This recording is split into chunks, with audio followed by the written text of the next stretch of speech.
Are you a friend of my husband from middle school? I'm sorry, but I need you to leave right now. My name is Jackson. I'm 33 years old and single. Today, I went to my friend Lucas's wedding. He works with me. Before the ceremony, someone claiming to be a relative of the bride took me to a waiting room.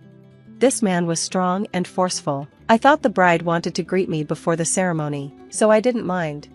At first, I admired how polite she was, but that quickly changed to disgust. The real reason I was brought there was not to be welcomed, but to be threatened. The bride, who was in the waiting room, looked at me with a mean expression. I was shocked, but I congratulated her anyway. Congratulations on your wedding. Then, she told me to leave immediately. What? I was surprised and asked why. Her answer was rude. She said, "This is why uneducated people are so bothersome," while clicking her tongue. It seemed she was upset that I only had a high school diploma. She continued, "You don't understand, so I'll be clear. My husband and I come from an elite family, and so do the other guests. It bothers me to see someone with a middle school education here." I knew that my background was looked down upon. I understood that Lucas was well educated, and I was aware of how people might feel about my education. But I still attended Lucas's wedding because we're friends. I just wanted to celebrate his marriage. It hurt that the bride, the main guest, looked down on me so much. I asked if I could say a few words to Lucas before leaving. The bride and her relatives looked at each other and started laughing, which confused me. I asked why they were laughing when I was being serious. Then, the bride said something I never expected. "My husband invited you to the wedding, not out of friendship, but out of pity," she said, continuing to mention my troubled past. I was abandoned by my parents and raised in an orphanage, because I didn't get enough nutrition while growing up. I'm tall, but very skinny as an adult. Lucas and I went to the same school. He invited me to his wedding out of compassion for a classmate like me, who struggles to get enough to eat even now. The bride thought he was trying to help me by inviting me to the wedding. I argued that this wasn't true, but she and her family ignored me. She said, "My husband's kindness can raise his status, but I can't stand having someone who only graduated from junior high at my wedding." Lucas graduated from a prestigious university and works at a large company that makes over $100 billion a year. She continued, "You say you work for the same company as my husband, but you're just a janitor or security guard. Do you think he feels sorry for you just because you were classmates? That's ridiculous."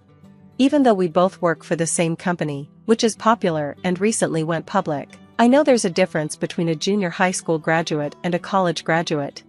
Our company hires many talented people regardless of their education, but I understand that there is still a gap between our backgrounds. No matter why he invited me, I just wanted to congratulate Lucas. I wasn't expecting anything in return.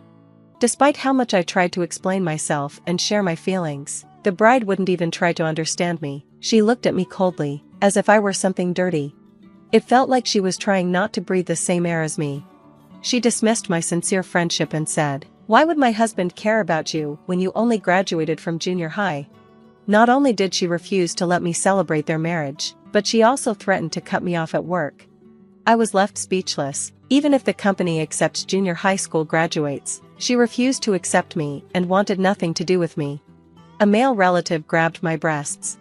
"Hey, please don't be so rough," I said, trying to shake him off, but he pushed me against the wall. I felt a dull pain in my back and chest and let out a low groan. "If you understand, just leave," he said. Before he could finish, the door to the waiting room opened, and I was thrown out hard, hitting the floor. Still, I could live without congratulating Lucas. I didn't want to be locked out before the wedding, so I went to a nearby cafe to wait before joining the other guests. When the reception started, the bride spotted me in my seat. She stared at me without saying a word, then she silently mouthed, "Why are you here?" The male relative noticed me and rushed over. He grabbed my arm, trying to drag me away, but this time, he couldn't get rid of me so easily. People nearby stepped in to protect me. "What are you doing?" he shouted, looking terrified. The bride seemed anxious as well. I picked up a nearby microphone and spoke loudly to the bride, who didn't understand what had happened. "Bride, I'm sorry for being told to leave. I just wanted to attend Lucas's wedding." "What is going on?" the bride asked, confused. Lucas, who was sitting at the head table, heard us and questioned, "What did you say to Jackson?" The frightened bride, under pressure, replied, Because he only graduated from junior high, it would be a bad match for both Lucas and me.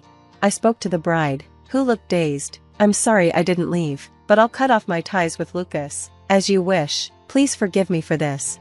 My words shocked everyone in the room. That means you're fired, Lucas, I declared. The hall fell silent. The bride was the first to break the silence. What do you mean, fired? Lucas looked shaken, responding, You. What the hell did you just say? Jackson is the president of my company. That's right, I started a delivery service at 16, even though I graduated from junior high school. Over 10 years, I grew the company into a major corporation. I began the service with just my bicycle, right when people started spending more time at home, and it quickly became a publicly traded company. Lucas was my friend and a coworker. He always shared his meals with me and took care of me when I was skinny. He was more than a friend, he was like a benefactor. I grew up in an orphanage until I was 15, while Lucas was adopted at 12. He was smart and quickly excelled in school, going on to a prestigious university. Even after we moved away, we kept in touch. When we started our companies, Lucas promised to study hard and support mine.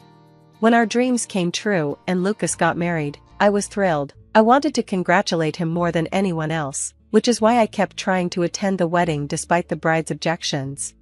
I didn't care that I was a junior high school graduate. I was still the president. I had the authority to fire people. It was the bride who asked me to cut off my ties with Lucas, so I kindly told her that I would do as she wished.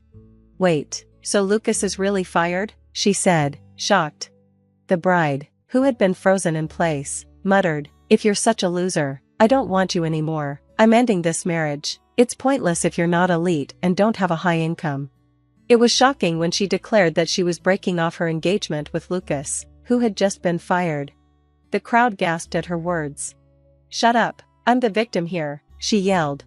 The good terms we had before getting married suddenly vanished. This feels like a marriage scam. She demanded compensation from Lucas for breaking off their engagement. Lucas looked disgusted by her behavior.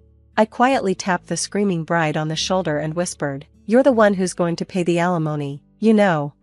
After saying that, I played a video recording from my phone on the projector in the hall. This recording was from the phone I had dropped in the bride's waiting room when a male relative grabbed me. I had pressed the record button as I was pushed against the wall, and the phone continued recording as I fell.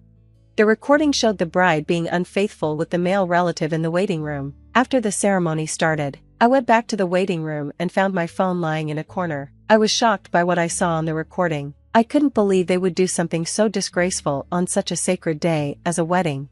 I immediately reported this to Lucas, which meant he knew about the earlier firing incident. I wanted to reveal the bride's true nature.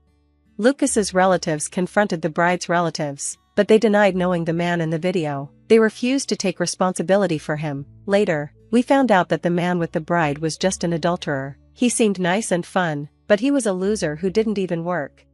The bride wanted to live a glamorous life while having a boyfriend. She targeted Lucas, who was gentle and reserved, and pressured him into marrying her. She really was a terrible person. Lucas, who studied hard and had little experience with love, was kind and trusted people easily. I was relieved to help him see the bride's true character, especially since my education played a part in this. In the end, the bride had to pay $5 million for the wedding and $3 million for breaking off the engagement, totaling $8 million in debt. Of course, she was cut off from her relatives and humiliated. Her adulterous partner, scared of the debt, ran away. She ended up living alone in a rundown apartment, working day and night to pay off her debts. Thanks to her terrible actions, the friendship between Lucas and me deepened, and the company grew rapidly. Since Lucas has always wanted to get married, I think I'll join him at a matchmaking party next time. I pretended to look more upset than I felt. Sure, it hurt when he first brought up divorce, but now, seeing how foolish he was, I felt like this was the best decision. Maybe this was some kind of divine sign to move on. I signed the divorce papers and left him behind, thinking he'd regret this one day. Time would tell. Fast forward a year after our divorce. Lisa, please help me. A shabby-looking man approached me as I was heading home from work. Excuse me, who are you? I asked, genuinely not recognizing him at first. It's me, Lisa. I need your help. It was my ex-husband, though he was barely recognizable. He looked worn down, his cheeks hollow, and his clothes in bad shape. "Long time, no see," I said, surprised at how much he'd changed. "Please, Lisa, could you introduce me to a lawyer at your firm? I can't just do that out of the blue. Lawyers charge fees, you know," I told him. "I don't have that kind of money, please help me," he pleaded. Curious and feeling a bit sorry for him, I agreed to listen to his story at a nearby cafe.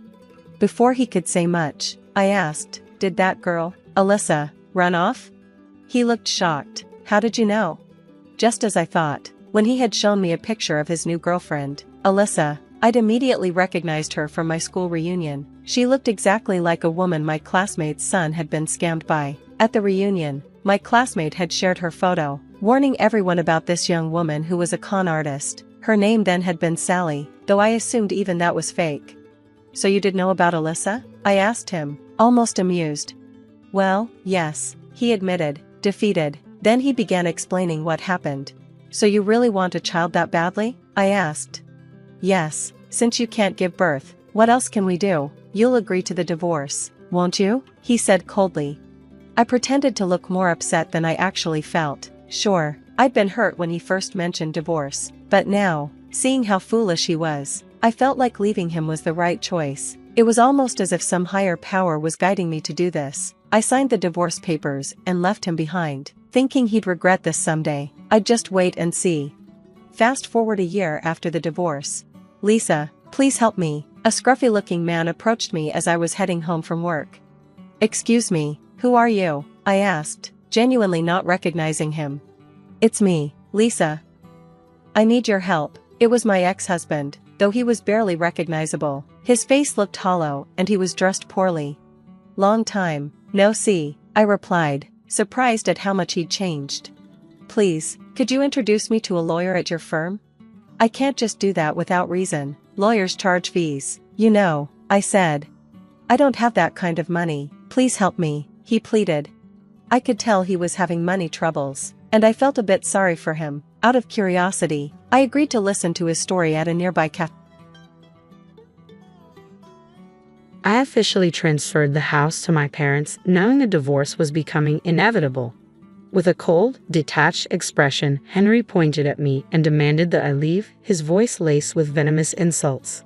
His parents watched, their approving smiles making it clear they stood behind his cruel words. Despite the hostility, I stayed composed, fully prepared for this moment. I had packed my bags long before, ready for this day. Without hesitation, I walked out, leaving them oblivious to the consequences that would soon unfold.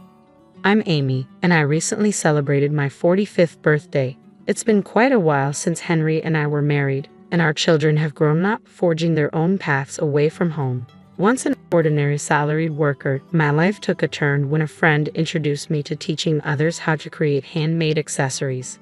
This shift from hobby to profession has been transformative, bringing me immense joy through my interactions with students and the daily act of creating. While some might doubt the wisdom of turning a passion into a career, I find deep fulfillment in it. Henry and I met by chance at my previous workplace, where he was associated with a client company. Our frequent encounters at work-related events blossomed into a deeper relationship, leading us to marry for love.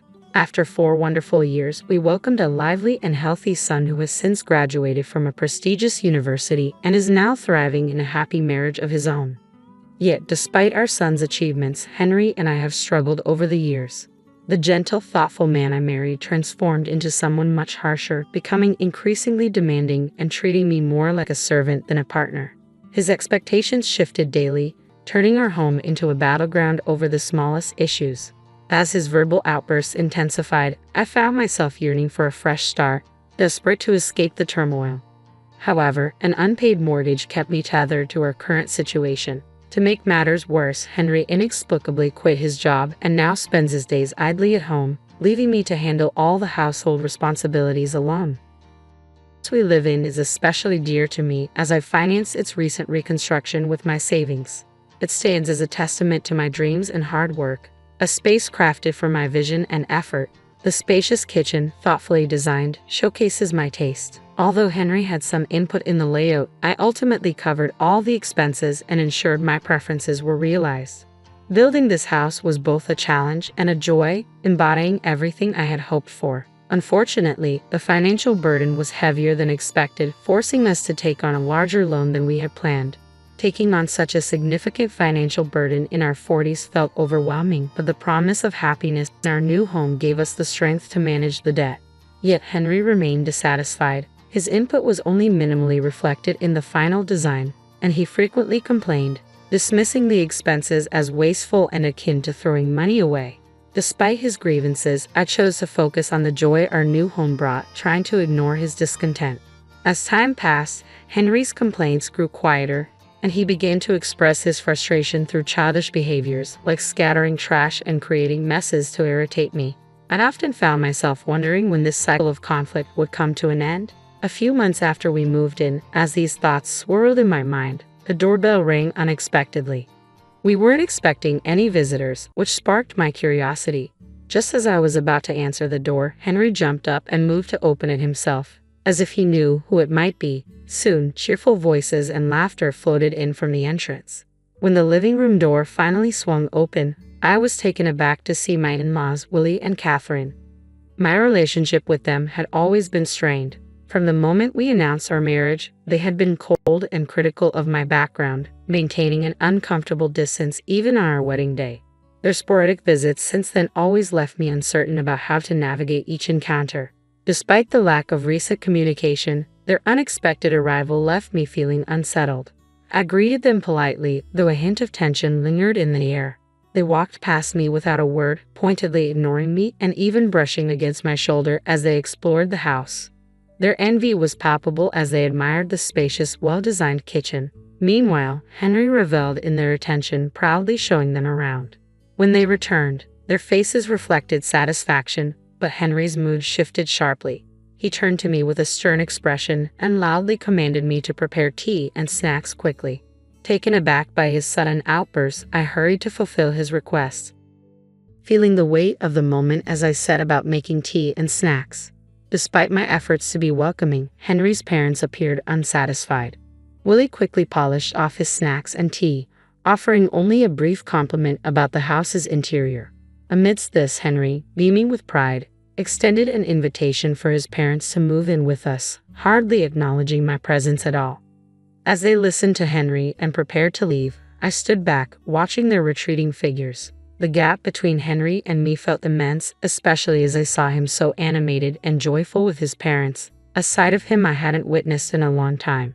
After Henry's invitation, his parents began visiting more frequently. What started as a few times a month quickly escalated to several times a week, and soon they were almost here every day. With each visit, their criticisms of me intensified, and Henry did nothing to intervene. Instead, he grew increasingly blameful, voicing relentless complaints about how I was supposedly upsetting our son. Amid the mounting challenges, I found myself unable to voice my growing frustration, settling instead for constant apologies. The visits from my in-laws became more frequent, often occurring while I was away. Henry and his parents left clear evidence of their activities behind: beer cans, empty bottles, and alcohol spills that stained our new rug.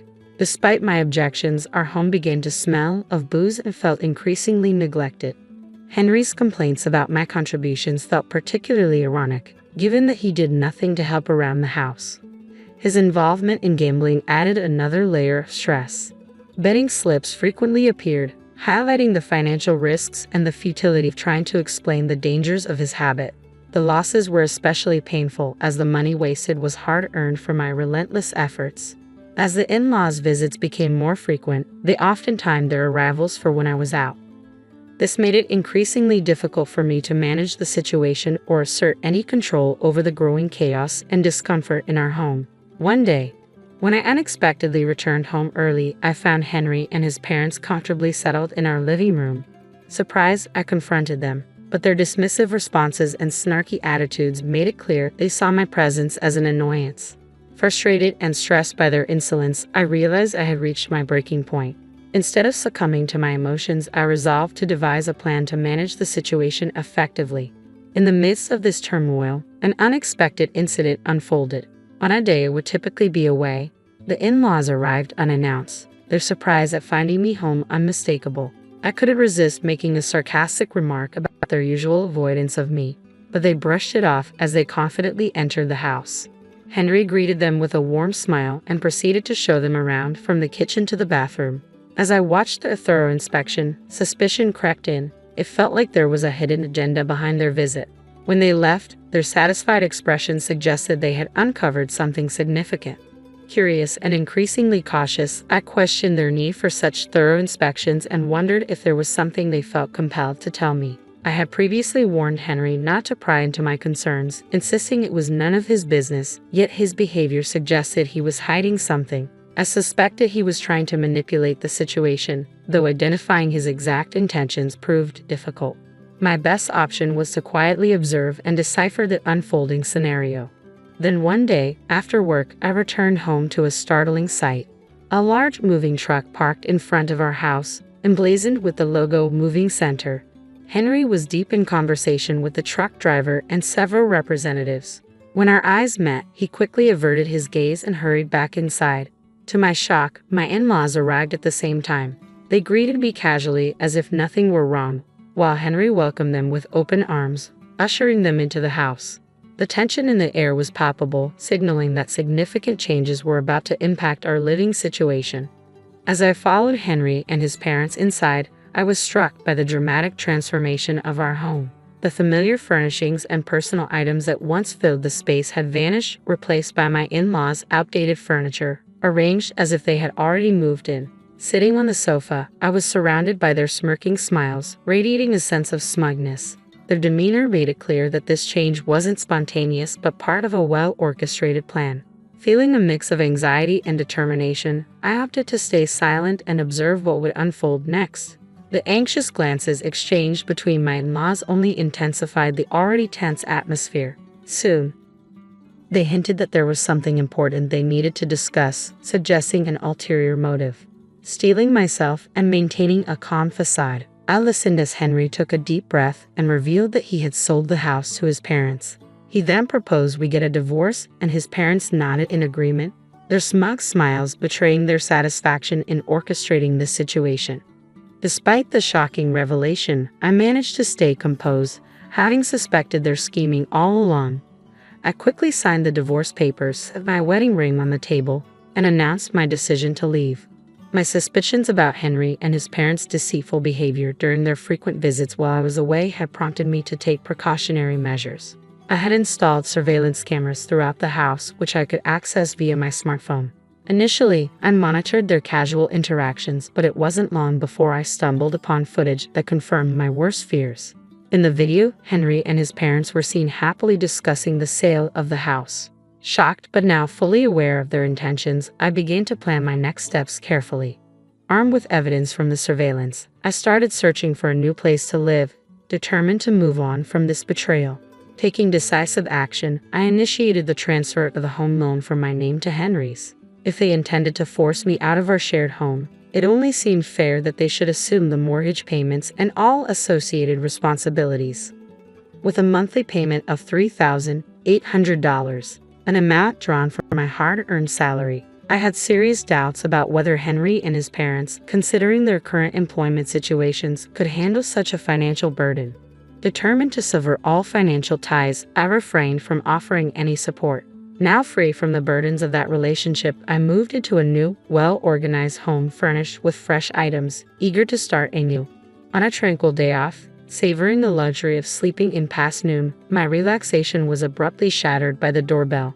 To my surprise, Henry and his parents stood at my doorstep, uninvited and unexpected. They barged in without waiting for an invitation and spread a document in front of me, accusing me of illegally altering the loan terms without their consent. I was taken aback by their audacity. They explained that shortly after I had left the old house, they received notification of the loan name change. Henry and his parents, all currently unemployed, were stunned, claiming they couldn't afford the steep monthly payments. In a heated outburst, Henry insisted they wouldn't cover the costs. I tried to reason with them, explaining the consequences of defaulting on the loan, including how interest and late fees could significantly increase their financial burden. Henry listened, initially skeptical, but began to grasp the seriousness of the situation. When Henry looked up the loan information online, shock and distress washed over his face. I suggested it was time for them to explore new job opportunities for a fresh start. Their expressions grew even paler as the reality of their situation sank in. They confessed to having no savings or assets, with Henry burdened by significant gambling debts and lacking the steady income. They pleaded for understanding and assistance, referencing the years we had spent together. Unmoved by their appeals, I shut the door firmly, determined to distance myself from any attempts to salvage the relationship. Frustrated, they reported me to the police, which ultimately resulted in their removal from my property. Due to their financial struggles, they eventually moved to a more affordable apartment on the outskirts of town, where Henry managed to secure a part-time job to support his family. Meanwhile, my life continued on an even keel. I focused on my job and, in my spare time, started a blog about handmade crafts. The blog gained traction, leading to a substantial increase in my monthly income as requests for workshops and courses began to pour in. I had no intention of remarrying and was determined to navigate life on my own terms. One day, I stumbled upon an old household account book from the early days of my marriage. As I flipped through its pages, memories of our financial struggles flooded back. With a renewed sense of purpose, I resolved to carve out a new path toward happiness on my own. After reflecting on the past, I returned the account book to the shelf, ready to focus on creating a fulfilling future. Hello, I'm Patricia, a 34-year-old navigating the everyday challenges of work and motherhood. For most of my life, romance took a backseat, but as I entered my 30s, my parents grew increasingly concerned about my single status. That's when they introduced me to William. He seemed like the perfect match, devoted to his family, which aligned with my own values. We got married, and for a while, it felt like a real-life fairy tale. However, 8 months into our marriage, everything changed. One day, William called me multiple times, sounding utterly drained. When I finally reached him, he delivered devastating news. His father, Paul, had collapsed at home and was rushed to the hospital. Tragically, Paul passed away, leaving a significant void in our lives, especially for William's mother, who was now alone in her grief. William stepped up, dedicating his time to her, taking her out, and planning trips to help her cope. Then, I won a trip to Hawaii through a contest. Instead of viewing it as a chance for us to reconnect and heal, William seized the moment to manipulate me. He insisted that unless I let him and his mother go on the trip without me, he would threaten divorce. His mother appeared to be perfectly fine with this arrangement, while I felt sidelined and used. Determined not to be undermined, I decided to stand my ground. I wouldn't just accept their plans without a fight. This situation revealed an unexpected side of William, one willing to use emotional blackmail to get what he wanted. It was disheartening, but it also strengthened my resolve to confront the dynamics of our relationship and prioritize my own happiness. While he didn't completely neglect me, whenever our plans conflicted with his commitments to his mother, he always chose her. His typical responses were, "Sorry, Patricia, Mom needs me," or "We planned this with Mom a long time ago." I outwardly agreed, but inside, I simmered with frustration. Why was I always the one bending? Wasn't his mother being too demanding? Despite these issues, William's closeness to her was undeniable, and aside from this tension, our marriage seemed stable. I convinced myself that this was just the norm for some families. In the midst of it all, I found solace in crossword puzzles that offered prizes. It became my escape during the times William was occupied with his mom. Occasionally, I even won gift cards or meals, which were nice bonuses. Then one day, I struck gold. I won 2 tickets to Hawaii. I was ecstatic, double-checking the win multiple times before considering travel arrangements. Initially, I thought about inviting William but hesitated, knowing his tendency to include his mother in our plans. After some reflection, I decided the tickets would be a perfect gift for my parents. On my way home, I stopped by their house to share the exciting news. Bursting with joy, I exclaimed, "Mom, guess what? I won tickets to Hawaii." Her eyes lit up with surprise and happiness. "Wow, that's fantastic. You and William must be thrilled," she replied. I paused for a moment, then said, "Actually, I want you and Dad to have them," I said, watching as my mom's expression shifted from astonishment to warmth, clearly touched by my gesture. Her voice, filled with surprise and delight, asked, "Are you sure?"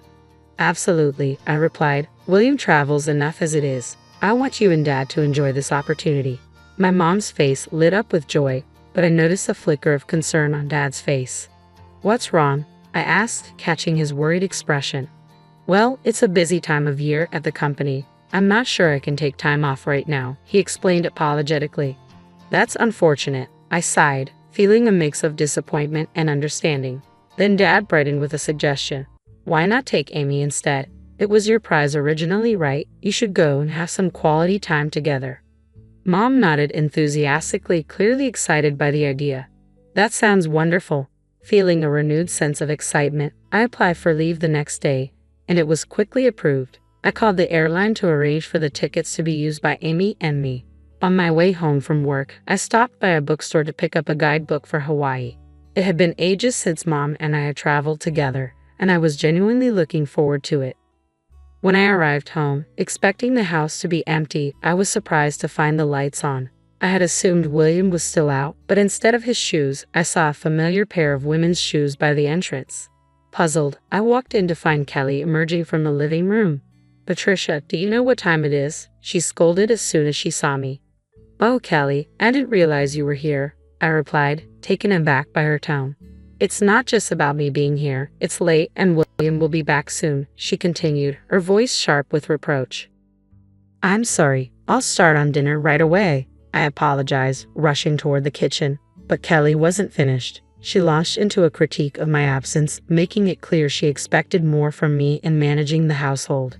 Her words stung, reminding me of the tightening boundaries in my life that I was increasingly determined to push back against. With a heavy sigh, Kelly questioned my commitment as a daughter-in-law, attributing my perceived shortcomings to my job. According to her, my priorities should place home far ahead of work. She often used her spare key to drop in unannounced, especially since she lived close by. Kelly clung to outdated notions about a daughter-in-law's role, expecting me to serve William and his family without objection. Her persistent critiques made it harder for me to feel any warmth toward her. As I unpacked groceries and began preparing dinner, Kelly's voice pierced the air with sudden urgency. Wait, what's this? Patricia, are you planning a trip to Hawaii? She had stumbled upon the guidebook. I had just purchased a few things when I noticed Kelly rummaging through my belongings. Why are you going through my things? I asked, frustration creeping into my voice. That's not the point. Why are you planning a trip to Hawaii? She demanded sharply. I won the trip in a contest and was planning to give it to my mom, I explained, trying to keep my cool. I haven't heard anything about this. Why should I? Kelly snapped back, her demeanor confrontational. Before our argument could escalate, William walked in. Kelly wasted no time informing him of her discovery, pointing at me with an accusatory finger. Patricia is being thoughtless, she exclaimed. William turned to me, his expression stern. What's going on here? He demanded. I won the trip and wanted to give it to my parents. Since Dad can't go, I thought Mom could go with me, I replied calmly, hoping to diffuse the tension. Why didn't you discuss this with me first? William asked, confusion and irritation in his tone. It's my prize, William. I shot back, my frustration boiling over. What's the big deal? You always travel with Kelly. It's not the same. Mom and I only take trips within the country. We haven't traveled abroad in years. William countered, his voice rising. How could you decide this without talking to me? He slammed his hand on the table, cutting me off. You're getting too bold for a daughter-in-law. Mom and I are going, and you're staying home. His words made me wince with their childishness. Wait a minute. You've had enough of this trip, I said, trying to keep my composure. If you're not happy about it, maybe we should talk about divorce. I couldn't believe I had just said that over something so trivial. It felt utterly ridiculous, but my anger flared. I won this trip fair and square. I've already decided to give it to my mom. Can't you see the signs? For once, Mom wants to go. When does it end with you always putting Kelly first? You never consider how I feel, I exclaimed, frustration bubbling over. I don't care how you feel.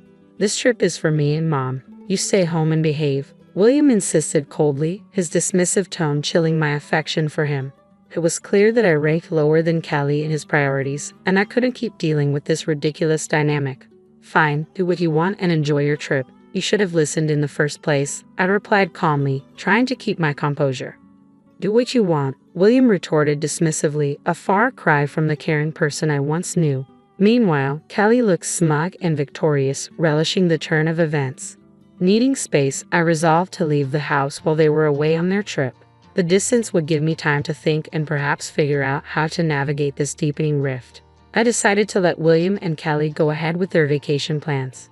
The next day, I called the airline to transfer the tickets to William and his mother. However, the conversation took an unexpected turn. The airline representative sounded concerned as they informed me, "I'm sorry, but once the participants are confirmed, we can't change them." "Is that so?" I asked, a wave of disappointment washing over me. "Yes, and this ticket requires the actual winner to be one of the travelers. So if it's your husband and mother-in-law, the ticket won't be valid," the operator explained. "So if I don't go, the ticket is useless," I clarified, seeking confirmation. "Exactly. Please check the documents we sent you. They mentioned this condition," they advised. After reviewing the documents, it became clear that only I, the winner, could use the ticket, and it couldn't be transferred. I decided not to tell William and Kelly right away. Instead, I made plans for them to travel at their own expense if they chose to do so. That evening, after returning from work, I casually brought up the Hawaii trip to gauge William's thoughts. "So, how about that trip?" I started. "Did you talk to the airline? Are Mom and I all set to go?" he asked eagerly, excitement evident in his voice. "I did call them," I said, handing over the winning documents along with the tickets. "Here are the documents and the tickets." "I only need the tickets," William replied dismissively, waving off the papers. "But there might be important details in there, especially since it's an international trip," I suggested, hinting at the necessity of understanding the ticket conditions. "I don't think I need to. Mom and I are just excited about the trip." He brushed off my concerns, his focus solely on the upcoming vacation.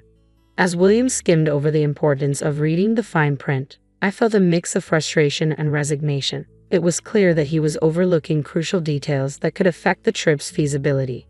"I've got it covered. We're efficient, unlike you," he retorted dismissively.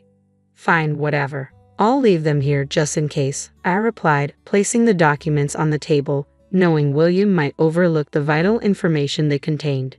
As expected, on the day of their trip, after making sure William had left, I packed my bags and headed to my parents' house for a quiet stay. While unpacking, the anticipated call from William came through. As soon as I picked up, he burst out, "Hey, what's going on? They're saying the ticket can't be used." "That's right. If the winner doesn't go, the ticket is invalid," I explained calmly, trying to keep the conversation neutral. "What? Why didn't you tell me this earlier?" William demanded, confusion and frustration in his voice. "I did tell you, remember? I mentioned it might be a good idea to read the instructions," I reminded him, hoping he'd recall our earlier conversation. "You mean it was written in those documents you gave me?" William asked, frustration evident in his voice. "Exactly. It's your fault for not reading," I replied, maintaining my composure despite his growing agitation.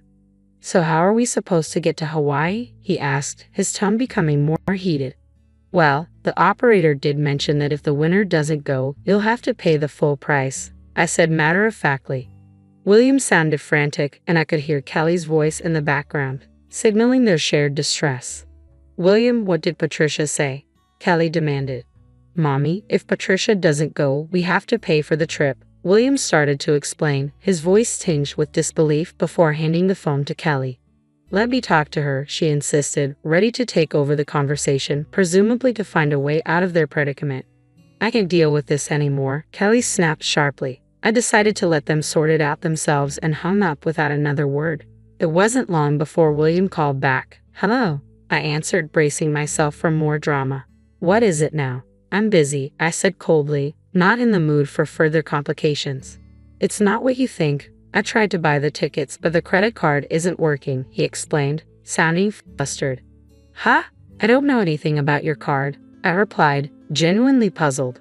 "It's not mine, it's your card," William clarified. "Oh, so you're saying you used my card without my permission?" I accused, my tone icy. "I just need to fix it now," he insisted. When I checked my wallet that morning, my card was missing. I had a hunch and immediately froze it. "I realize why you're having issues," I said, understanding dawning on me. "I knew you stole it," William retorted angrily. "Are you kidding me? I was planning to shop with that card abroad," I shot back, my frustration mounting. "You freaking witch," he snapped, his voice harsh and unrepentant about taking the trip or using my card without permission. Fed up with his selfish behavior, I coldly rebuked him. What a jerk. Who are you calling a witch? After mocking others all the time, you should just go to hell. What? Who are you talking to like that? William asked, sounding offended and taken aback. Honestly, calling out for mommy is creepy, I replied, highlighting the oddness of his dependency. This situation had escalated beyond simple travel plans and revealed deeper issues in our relationship.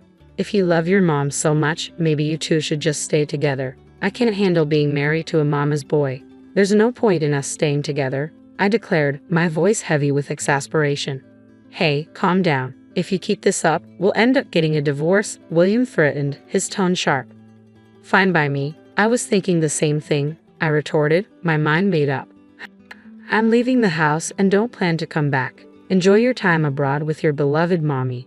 Hope you both have a great trip, I added sarcastically before hanging up, feeling a mix of anger and relief. Furious, I ended the call and immediately blocked William and his mother on all my devices. Following my dad's advice, I went to a law firm to start the process of ending my marriage. As I reviewed our finances to divide our assets, I discovered our joint account was empty. William had withdrawn money multiple times, coinciding with his trips with his mom. It was clear he had used our savings for their travels and had also swiped my credit card without my permission. I demanded significant compensation, which left him owing money and being pursued by creditors. His once indulgent mother, who had always gotten what she wanted, now found herself in a strained relationship with William. They argued every time they met, a stark contrast to their previous closeness. It was ironic how things turned out, considering how spoiled he used to be. Meanwhile, I decided to stay with my parents for a while. The ordeal had caused them to worry, and I wanted to make it up to them by living with and taking care of them. Being away from the chaos of my marriage made me realize that what truly matters is having a loving, supportive family. Going through this divorce reaffirmed that belief, helping me rediscover what was truly important. Hello, I'm Amy, a 37-year-old woman who's been navigating a whirlwind of changes over the past few months. It's been a period of learning, growth, and adapting to new realities. This chapter of my life began with a string of challenges, mostly centered around my husband, Daniel. However, amidst the chaos, I was fortunate to have someone truly kind step in, like a guardian angel at the perfect moment, offering me support when I needed it most. But before I dive into the heart of it all, let me introduce a key figure in my life, my younger sister, Hannah. She's 5 years younger than me and undeniably beautiful. Growing up, our relationship was complicated. I was the bookish one, while Hannah was the social butterfly, always the center of attention. It led to constant friction between us, partly fueled by jealousy, I think. Despite our mom's efforts to keep the peace, our sibling rivalry was a persistent theme. Things didn't really improve until I went off to college, and as we both matured, we found some common ground. We never became particularly close, but we reached a place of peaceful coexistence, which was enough for me. Then there's Daniel, my ex-husband. We met at work and hit it off right away. After 2 years of dating, we decided to get married. We both worked hard, and together, we were able to buy our first home. Although I was the primary breadwinner and the mortgage was in my name, it still felt like a shared accomplishment. A couple of years into our marriage, Daniel brought up the idea of starting a family. He painted this picture of a warm, happy life with kids. I had my reservations, but he was persistent, and eventually, I came around to the idea. Soon, we were blessed with our son, and 2 years later, our daughter followed. In the beginning, Daniel was an engaged and hands-on father, but over time, his enthusiasm waned. Before I realized it, the full weight of running our household and caring for our children had shifted onto me. The support Daniel once promised seemed to fade, leaving me to manage everything on my own. When Daniel received a major promotion and his salary surpassed mine, I made the difficult decision to leave my job. It wasn't an easy choice, and although I resisted for a while, I eventually gave in, deciding it wasn't worth the battle. To fill the emptiness and keep myself busy, I discovered a love for hosting dinner parties. My guests often included my mom, my sister, who lived nearby, and sometimes my mother-in-law, Alexis, when she came to visit. Slowly, I found contentment in this new phase of life, relishing the extra time with my family and feeling at peace with where things stood between Daniel and me. Our relationship had its challenges, especially after the traumatic birth of our second child, an experience that nearly cost me my life. It took a toll on us, but I didn't fully grasp the depth of our issues until one day, while cleaning, I found a pair of unfamiliar panties. The discovery shattered me, filling me with doubts about my worth as a partner. Even though it had been over a year since the birth, and I had been working through the emotional aftermath in therapy, finding those panties made it painfully clear that my struggles and efforts had gone unnoticed by Daniel. Betrayal and anger quickly replaced my shock, and I became determined to uncover the truth behind his infidelity. My first move was to confront Daniel with a picture of the underwear, demanding answers. After that, I started searching through his laptop and social media accounts, hoping to find something incriminating. At first, I came up empty, which only added to my confusion. Desperate for clarity, I meticulously combed through every message, even though I thought it would be futile. I knew all of his contacts. The idea that someone close to me could betray me felt absurd, until I noticed my sister's name appearing repeatedly. At first, I dismissed it, unable to fathom her involvement in anything inappropriate. However, as I delved deeper into their conversations, my world came crashing down. The messages were filled with intimate photos, loving exchanges, and plans for Daniel to leave me. The realization hit me like a freight train, leaving me reeling from the staggering depth of their betrayal. Discovering my sister's involvement in such a shocking betrayal was a bitter pill to swallow. Despite our tumultuous history, I never imagined she would cross such a line. My initial reaction was visceral. I was so disgusted by the revelation that I felt physically ill. When I tried to reach Daniel but got no response, I turned to Hannah, desperate for some explanation. Our conversation was surreal. Her nonchalant attitude and justifications for her actions with Daniel were beyond my comprehension. She claimed she was doing me a favor by relieving me of his attention so I could focus more on our children. The absurdity of her reasoning only deepened my disbelief. Hannah attempted to downplay the situation, insisting that she succumbed to Daniel's advances because she thought it was best for him. Her complete lack of remorse was the final straw, and I ended the call, overwhelmed by a whirlwind of disbelief and anger. The aftermath left me engulfed in despair. As I cared for my youngest child, the weight of the situation pressed down on me. The daily routines felt hollow as I wrestled with the emotional fallout from the betrayal of 3 people I once trusted. Putting on a brave face for my children was increasingly difficult, especially when they asked about their father's absence and I had no honest answers to provide. As day turned to night and Daniel's absence became more concerning, my anxiety deepened. My attempts to contact both Daniel and Hannah were met with silence, amplifying my feelings of isolation and dread. Exhausted and overwhelmed by everything that had happened, I clung to the hope that sleep might offer a temporary escape from the harsh reality. Yet, when I awoke to a lingering sense of unease, it became clear that this ordeal was far from over. As I looked around the room that morning, the absence of Daniel's belongings hit me like a lead weight. A frantic search through the house confirmed my worst fears. Everything of his was gone, except for the most trivial items.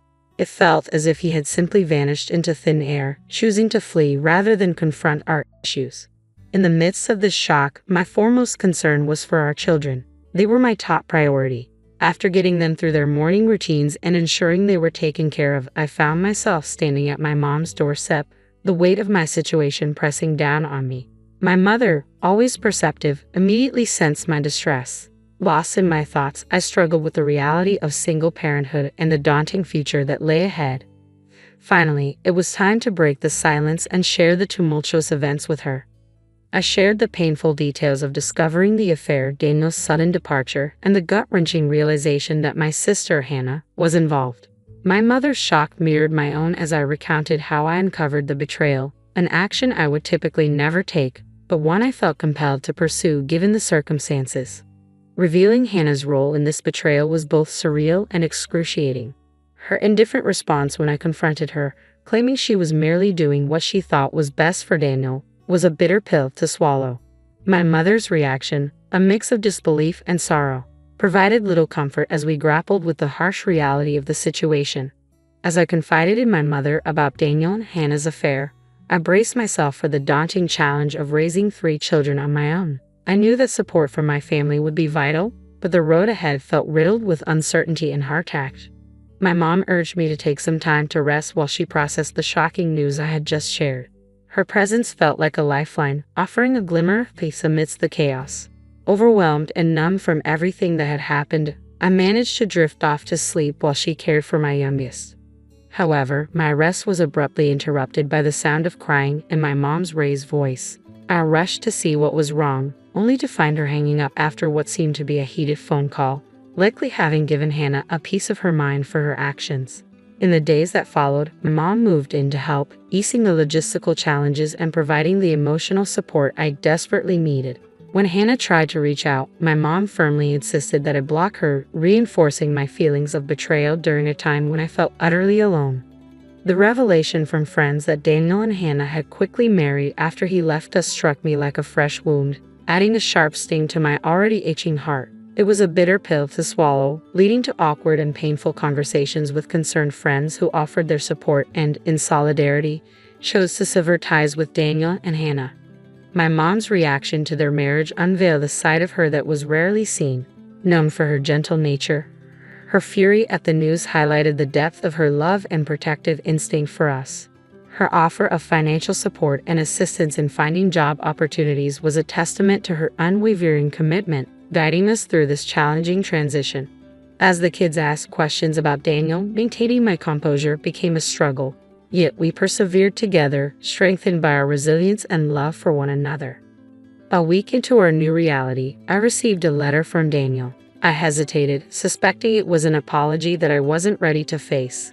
The weight of everything we had endured hung heavily on my shoulders as I considered the next steps for myself and my children, supported by my mother's steadfast presence. Choosing not to read Daniel's letter felt like my way of finding closure. A week was far too generous for any attempts at reconciliation, especially after he had chosen to leave us in silence, a decision that spoke volumes about his cowardice. In a moment of defiance, I tore up the letter. Yet curiosity lingered. I often found myself wondering what it contained, but I quickly reminded myself that no words from him could ever undo the harm he had caused. The following day, in an effort to bring some joy back into our lives, my mom and I took the kids to the fair. It was a much-needed break from the heaviness that had been lingering over us. Amidst the laughter and excitement, I found myself genuinely smiling for the first time in what felt like forever. That night, as my mom and I relaxed with a bottle of wine, I decided to mention the letter. "I got something in the mail last night," I started, my voice tentative. "Oh, what was it?" my mom asked, her curiosity evident. "A letter from Daniel," I confessed. "And what did it say?" she asked, leaning closer. "I have no idea," I admitted. "You didn't open it," she replied, taken aback. "No, I could have faced any of his excuses, so I just burned it," I explained, a mix of defiance and regret bubbling inside me. My mom paused, her expression serious. "Amy, what if it was something important, like official divorce papers?" I brushed off her concern. The envelope hadn't seemed official at all. "I'm sure it was nothing like that." "Okay, if you're certain. But what do you think he might have said?" she asked gently. "I don't know. Maybe a half-hearted apology or a request for his things back," I speculated, trying to push away the nagging what-ifs. The conversation shifted away from the letter as we focused on the brighter moments of our evening, yet the unacknowledged presence of what could have been lingered, an unwelcome guest amidst the remnants of our past. Navigating through everything has been a roller coaster, but the moments of joy at the fair offered a glimpse of hope. The hardest part comes when the kids ask about their dad's whereabouts. Finding the right words is always a struggle. Although things are gradually improving, it's a slow process. My mom's steadfast support has been my anchor throughout this tumultuous time. During our conversation, she shared her intentions to disown Hannah, vowing that her support and inheritance would be dedicated solely to me and my children. This decision, stemming from Hannah's unforgivable actions, revealed the depth of her disappointment. While I was initially taken aback, I quickly understood her perspective. The idea of severing ties with one's own child was unfathomable to me, which only deepened my gratitude for my mom's unwavering support. Just as we were starting to settle into our new normal, an unexpected visit threw me off balance. With my mom at work and no one scheduled to stop by, I was taken aback by the sight of two men in black suits standing at my door. When they introduced themselves as lawyers, a mix of curiosity and anxiety washed over me, leaving me to wonder what news they brought. I was utterly speechless when they handed me a check for an astonishing $520,000, convinced there had to be some kind of mistake. However, the lawyers assured me there was no error and urged me to read the accompanying note. As I opened it, the message began with a heartfelt thank you for saving me. My confusion deepened as I continued reading, only to realize that this unexpected windfall came from Alexis, my mother-in-law. Alexis's letter unfolded a story of unexpected visits and thwarted attempts to enter due to changed locks, ultimately leading to some shocking revelations. She had sensed that something was off with Daniel's behavior, prompting him to confess his actions. In her letter, she expressed disappointment in her son while extending compassion towards me and her grandchildren. She shared her decision to redirect her entire inheritance to us, a gesture of gratitude and an effort to make amends for the wrongs her son had caused. The lawyers then delivered the devastating news. Alexis was terminally ill and had passed away just a day earlier. Her final wishes were clear. She wanted to ensure that I and her grandchildren were well cared for through the inheritance. The weight of her death and her final act of kindness brought tears to my eyes. Alexis had always been a pillar of integrity and support in my life. Despite Daniel's fear of her, I had always found comfort in her presence. Her last gesture highlighted her unwavering commitment to doing what was right, ensuring that her support would continue to resonate even after she was gone. Alexis's legacy extended far beyond her material possessions. It resided in the love and protection she had shown us, marking the conclusion of a significant chapter in our lives. When Daniel called, I had an inkling of where our conversation was headed. Yet I decided to engage out of a sense of morbid curiosity.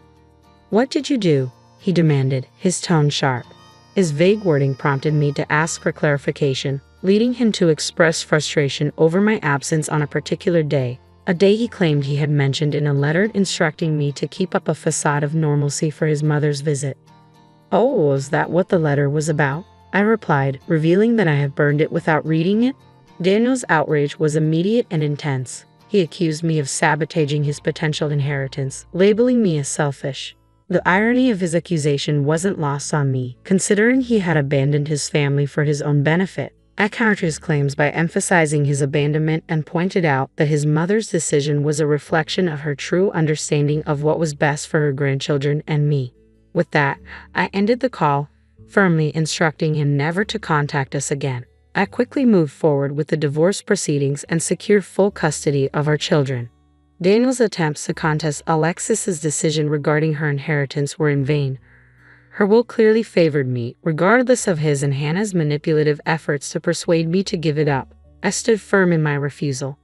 The financial security from Alexis's generosity significantly changed our lives. I set aside a substantial amount for my children's future education and made wise investments.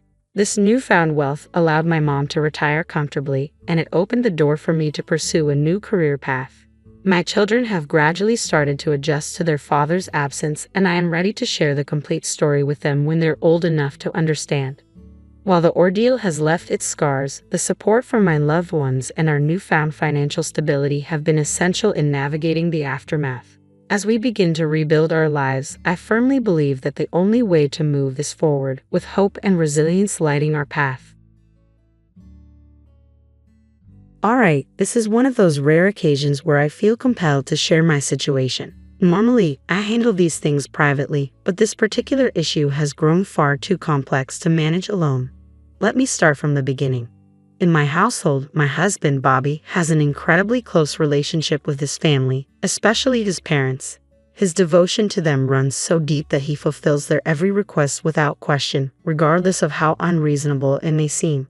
This unwavering loyalty has started to become a problem. The Bobby refuses to acknowledge it. Every time I try to talk to him about it, he becomes defensive and dismisses my concerns. The main issue, and the reason I'm seeking advice, is that Bobby has always gone above and beyond for his parents. From the very start of our marriage, he's felt obligated to indulge their wishes. I understand the importance of caring for one's parents. I would do the same if mine lived closer. But there has to be a limit. Unfortunately, Bobby doesn't see it that way. Since we both started earning steady incomes, his parents have often asked us for money. The strange thing is, they aren't struggling financially. In fact, they live quite comfortably and can easily afford their own luxuries. At first, I went along with it because, well, they're his parents and I wanted to respect that. But as time went on, I started feeling uneasy. We sent them so much money over the years, enough that we could have taken a few international vacations by now. I've tried explaining to Bobby that while we're doing fine financially, it's irresponsible to keep funneling so much of our extra income to his parents. We need to start thinking about our own future, saving for kids, buying a home, making significant purchases down the line. At first, he seemed to understand where I was coming from, but before long, the conversation turned into an argument. He insisted that since we're living comfortably, why shouldn't we help his parents out with the extra money? It's not that I want to stop helping them altogether. I just think there needs to be a balance between supporting them and taking care of our own future. That's what I'm struggling with, finding that balance. Bobby, however, remains firm in his decision to keep supporting his parents financially, and it's driving a wedge between us. The situation has frustrated me to the point where I almost walked out during one of our arguments. My anger boiled over when I remembered how his parents treated me in the past. If they had ever made me feel like part of the family, maybe I could be more understanding. But they never accepted me. They weren't there for us when we needed them most. I can still remember when Bobby and I were just starting out, fresh out of college, and barely making ends meet. We went to his parents, hoping for a little help to buy our first home, only to be met with cold refusal. They didn't even take a moment to consider our situation. Instead, we were lectured about adult responsibilities and how we needed to learn to save for ourselves. It was less about offering guidance and more about dismissing our struggles entirely. And now, years later, here we are, sending them money they don't even need, while Bobby refuses to see the bigger picture. Despite my frustrations, I don't know how to get through to him. I bit my tongue, choosing to keep my thoughts to myself. It was disheartening to see Bobby's parents so unwilling to help their own son, but I resigned myself to accept their decision if Bobby could make peace with it. However, the issue resurfaced about a year and a half ago when I inherited a house from my mother. It was a lovely property, but it needed major renovations. While we had saved some money, it wasn't nearly enough to cover the necessary repairs. This recurring pattern, needing financial assistance and being repeatedly rejected by Bobby's parents, who nonetheless had no issue asking us for money, began to strain how I viewed our relationship dynamics. The constant tug of war over finances exposed a painful imbalance. They were more than willing to take from us but refused to offer help when we needed it most. Faced with the challenge of making the inherited house livable, we decided to approach his parents again, hoping this time they might be willing to lend a modest sum. Unfortunately, they refused once more. This time, they told us to stop asking for their money and to figure things out on our own. They even suggested I sell the house, dismissing it as a waste of space and something that looks like crap. Their words cut deep. This house wasn't just a property to me, it was a cherished connection to my mother, filled with memories and sentimental value. I bit back my hurt and anger, thinking it would be impolite to react at the time, though part of me now wishes I had spoken up. Maybe if I had, their blatant disregard for our situation might not have been so bold. But instead, I chose to let it go. Determined not to let their rejection stop me, I decided to take matters into my own hands. I worked tirelessly, scraping together funds, and poured every bit of my effort into the renovations. Slowly but surely, as I started earning more, the project became more manageable. After months of hard work, the house was completely transformed into something beautiful, a home I was incredibly proud of, a testament to my dedication. A few months later, I finally had the chance to show off what I had accomplished. I invited my in-laws over for dinner to celebrate my mother-in-law's birthday, and by that time, the house looked stunning. I was proud of all the hard work I had put into transforming it and hoped the evening would go smoothly. Typically, our family gatherings are peaceful as long as the conversation doesn't revolve around money, which is always a sensitive topic with them. When they arrived and saw the renovations, I could tell they were taken aback. Their eyes widened as soon as they stepped inside, clearly surprised by how much the house had changed. Internally, I felt a small sense of satisfaction, knowing they hadn't expected me to achieve such a dramatic transformation. They complimented the house profusely, which was flattering at first, but soon their praise began to feel overwhelming. They started inspecting every corner, asking detailed questions about how much everything had cost. At first, I tried to brush it off as natural curiosity. After all, they knew we hadn't had a lot of extra money to spare, and they hadn't contributed a dime to the renovations. But as their questions continued, it became clear their interest wasn't about admiring the hard work. I could feel them tallying up the expenses in their heads, trying to figure out exactly how much we had spent. It was intrusive, almost demeaning, as if the value of my efforts could only be measured by how much money we had poured into the project. The dinner itself started off well enough, with light, enjoyable conversation, but things quickly shifted when my mother-in-law brought up the subject of dream vacations. She asked me about my ideal getaway, but I could tell by her tone and her disinterested expression that she wasn't really listening. It felt like she was just waiting for me to finish speaking. Her sudden excitement after my brief response seemed forced, which only heightened my suspicions. And soon, the real reason for their visit emerged. They wanted us to help finance a vacation home. After years of refusing to help us when we needed it, here they were, asking us to contribute to a luxury they desired, a vacation home, no less. They were well off and more than capable of saving for it themselves, so why were they turning to us for help? It became clear that they had assumed, based on the renovations I had managed to complete, that we must be flush with cash. Nothing could have been further from the truth. When I asked them to explain why they needed a vacation home, their answer was simply that they were bored and wanted a change of scenery for weekends. I was shocked by their sense of entitlement. I calmly explained that we didn't have extra money to spare for something so extravagant, but then Bobby's reaction stunned me. He turned to me with a look of disbelief, as if I had just committed a terrible offense. "Spending on my parents' happiness is never a waste," he said coldly, his glare making it clear he didn't share my frustration at their request. I had to be careful with my words, though the situation left me baffled and hurt. Bobby's reaction highlighted a deeper issue in our relationship, our differing priorities and understanding of financial responsibility. Deep down, Bobby knew I was right. A vacation home was hardly a necessity, certainly not a matter of life and death. His father still had a job, and they could easily save up for such a luxury on their own. But instead of doing that, they seemed intent on having us finance their comfort. Then it hit me. Bobby wasn't an only child. He had an older brother, Jack. So why weren't they asking him for the money? When I brought this up, the mood in the room shifted, and I could feel the tension rise. It turned out they didn't want to burden Jack because he wasn't as financially stable, or so they claimed. He had children, they argued, and his expenses were focused on his family. I pointed out that Jack's financial situation wasn't all that different from ours. He earned about the same, but his money went toward his children. I mentioned that Bobby and I planned to start a family soon, and continually supporting his parents could jeopardize our ability to provide for our future kids. Their response was dismissive. Since we didn't have children yet, they argued we should have plenty of funds to spare. What followed was an onslaught of emotional manipulation, though it wasn't directed at me. They knew I wouldn't bend. Instead, they aimed their pleas at Bobby, lamenting their loneliness and boredom now that both of their sons were busy with their own lives. They painted the vacation home as a solution to their isolation, and Bobby, always the dutiful son, swayed by their emotional appeal. I found myself in a delicate situation, trying to navigate these increasingly fraught discussions without letting my in-laws realize they had backed us into a corner. But things took a drastic turn just a week ago.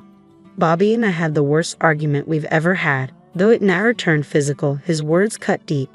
He told me that the $420,000 he planned to give his parents wasn't just mine to decide on. He claimed he had been considerate in the past by asking for my opinion, but no longer felt obligated to seek my approval.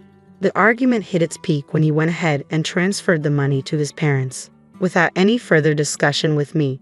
I only found out when my mother-in-law casually mentioned receiving the funds as if it were no big deal.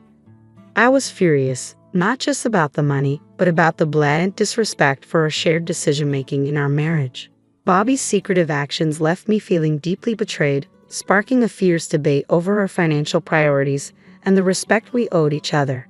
He knew I opposed his decision, yet he went ahead and donated the entire $420,000 he had saved over the years to his parents, leaving us with nothing. When I confronted him and urged him to retrieve the funds, he dismissed me outright, insisting he would manage his relationship with his parents on his own. Despite my reminders that significant financial decisions should be made together, he wouldn't hear it. Our disagreement seemed to have worn him down. In the heat of our argument, he shockingly threatened me with divorce. He shouted that if I interfered with his choice to support his parents financially, he would leave me. The absurdity of it hit me hard. I had stood by him through every high and low, and now he was willing to abandon our marriage for the sake of his parents' desires over our shared future. I couldn't help but question whether he cared at all about the plans we had made together, building a life, having children, and finding happiness as a unit. It seemed to me that none of it mattered to him anymore. His focus was solely on fulfilling his parents' wishes while I felt neglected and sidelined.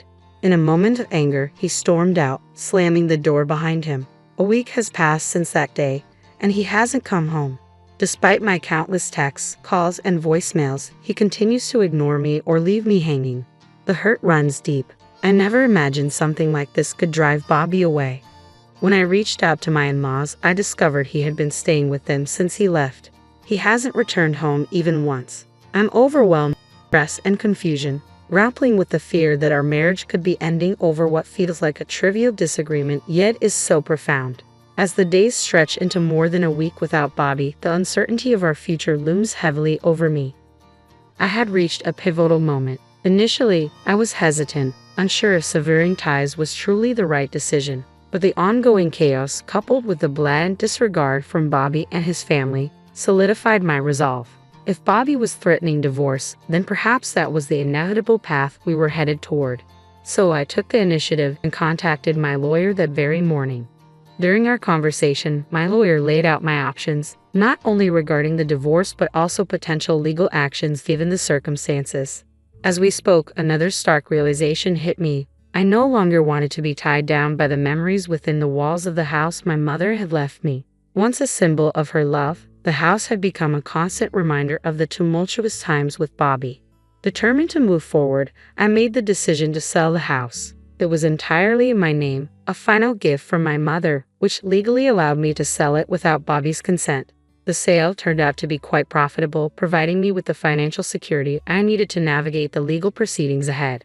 The very next day, after finalizing the divorce papers, I had them sent to Bobby. I knew exactly when he received them because my phone rang almost immediately afterward. It was Bobby, furious, incredulous. He ranted about how absurd I was being, claiming he had been planning to file for divorce anyway. His shock only deepened when he learned about the legal actions I had already initiated. The call was heated, filled with accusations and disbelief, marking a clear turning point in what had become an irreparable rift. Bobby completely lost his temper during the conversation, and as his anger escalated, I realized I couldn't take it any longer. Midway through his tirade, I hung up on him. As the days led up to the court case, I was a bundle of nerves. My mind was flooded with worries about the potential outcomes. What if the court ruled against me? What if I ended up losing everything, including the money?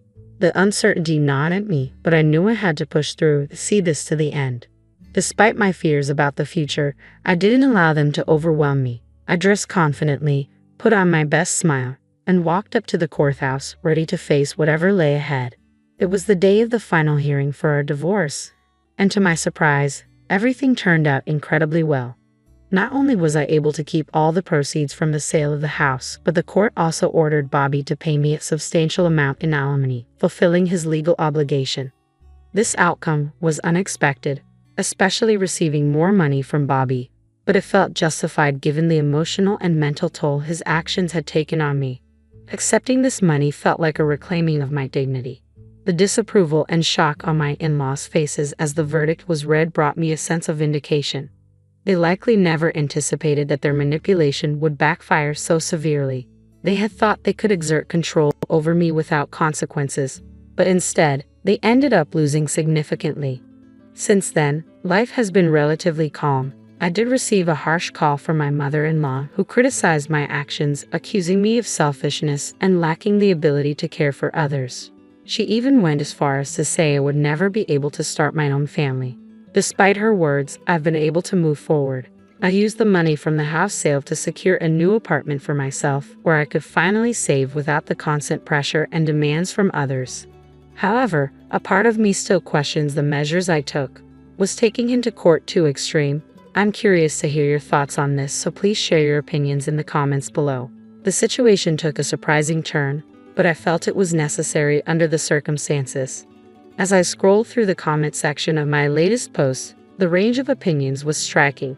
Some commenters defended Bobby, questioning what was the big deal about giving his parents $420,000 if he had $550,000. On the other hand, many disagreed vehemently, supporting my perspective. They pointed out that we had been financially assisting his parents for years while trying to establish our own financial security and save for a house. The debate in the comments was clearly divided. A significant number criticized my decision to sell the house and keep the money, labeling it disrespectful, given that the house was legally in my name. However, about half of the commenters backed my actions, asserting that it was exactly what I needed to do in light of the circumstances. So let's open this up for further discussion. Drop your comments below, and let's dive deeper into this situation. During dinner at a restaurant, my mother-in-law made a deeply hurtful remark, suggesting that I didn't belong simply because I wasn't related by blood. Her words stung, making me feel undervalued, and I had the sudden urge to leave. As I rose to go, she demanded that I pay for the meal since I was leaving early. Feeling mistreated, I refused to pay for everyone else's dinner. My name is Samantha, and I work in an office. My husband, Peter, and I have a generally happy marriage, but there's one significant issue: his mother. She constantly criticizes me and interferes in our lives. Although I've shared my concerns with Peter, he doesn't see it as a problem, believing her actions are just signs of affection. Over time, her intrusions worsened. She had a key to our home, given to her by Peter, and would let herself in uninvited, critiquing everything from my housekeeping to spreading unfounded rumors about me to our neighbors. I begged Peter to consider moving, but he was too preoccupied with work to address the situation. Then came a turning point. Peter received a significant promotion and a raise after completing a major project. I saw this as a chance for a fresh start and suggested we think about starting a family now that we were financially stable. I hoped this would make him realize the negative impact his mother was having on our lives and see the need for change. However, Peter had a different perspective. He believed that if we were going to start a family, we should live in a more child-friendly town with good daycare options and parks, unlike our current neighborhood. After some discussion, Peter finally agreed to move, and I was thrilled. But my joy was short-lived. The very next day, my mother-in-law showed up unannounced, as usual. I braced myself for her typical criticisms, but she was surprisingly pleasant. She came to celebrate Peter's recent success and invited us to dinner at a fancy restaurant known for its exceptional food and service. "It's posh, and everyone raves about it," she said, inviting me to join her. "That sounds nice," I replied, keeping my tone polite despite my lingering frustration with her. "Clear your schedule. I really want you to come," she insisted, ignoring my attempts to decline. "Don't say no. We want you there," she added firmly, leaving me no choice. After she left, smirking, I felt something was off. She had excluded me from events before, but now she was adamant about including me. Later, I discussed it with Peter, who revealed that his mother had already arranged for us all to attend together, specifically choosing this restaurant to celebrate as a family. This sudden shift in her behavior left me conflicted. Peter was excited about the dinner. "Don't you feel the same, Samantha?" he asked. But I couldn't share his enthusiasm. "Sorry, but I'm not excited. I'm worried about how much it's going to cost at such an expensive restaurant," I admitted, my unease growing with each passing moment. "I don't want to go. Just tell them I have something urgent and enjoy yourself," I told Peter, feeling a growing sense of unease about the dinner.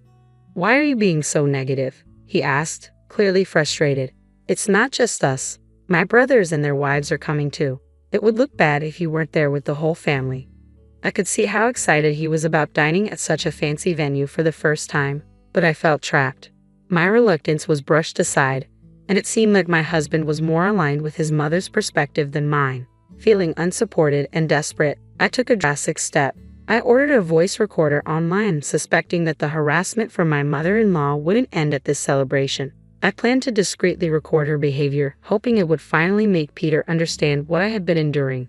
If he continued to dismiss my concerns, I even considered divorce. Oddly, preparing for that possibility brought me a slight sense of relief. As the day of the dinner approached, I felt somber and filled with apprehension. I hardly knew Peter's brothers, having only met them briefly at our wedding, and my interactions with their wives were limited to basic pleasantries.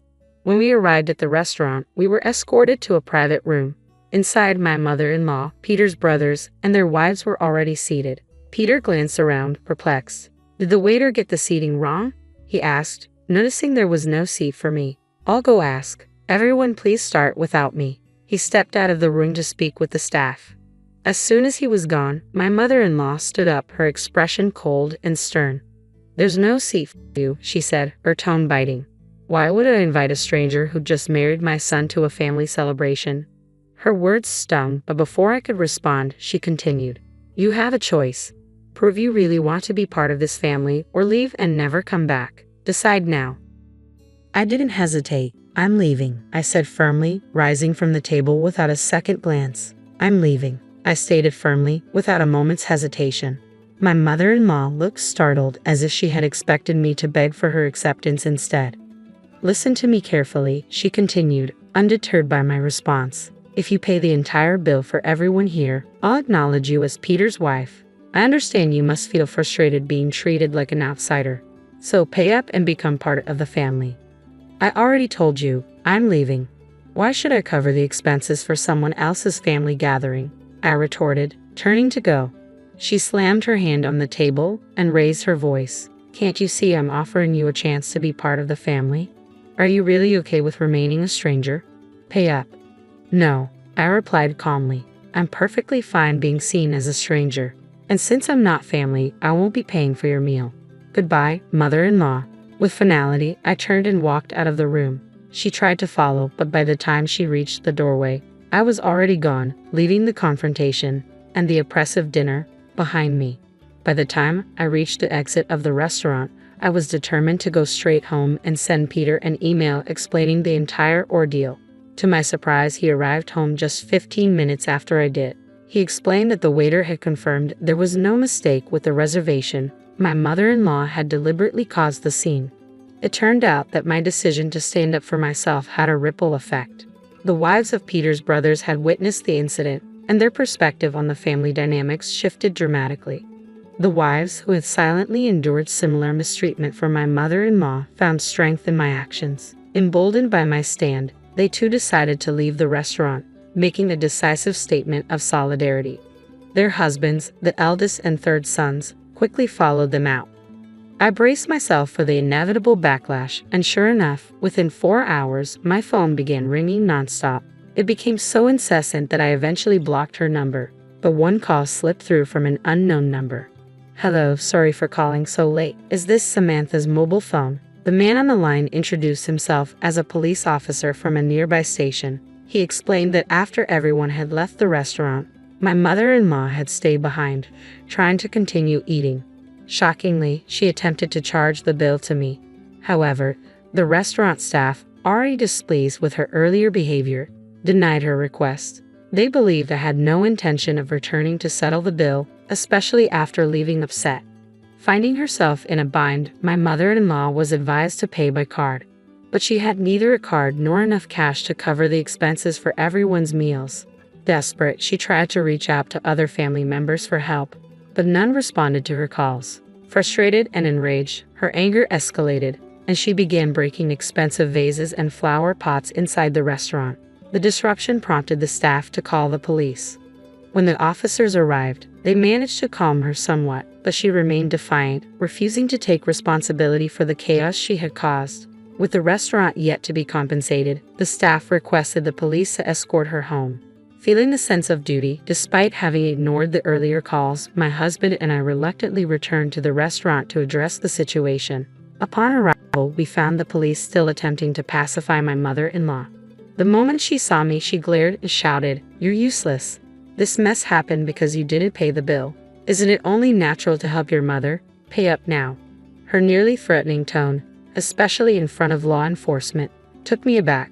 The officers had made it clear that if no one took responsibility, they would have to either escort her to a family member's home or arrest her for attempting to leave without paying the bill.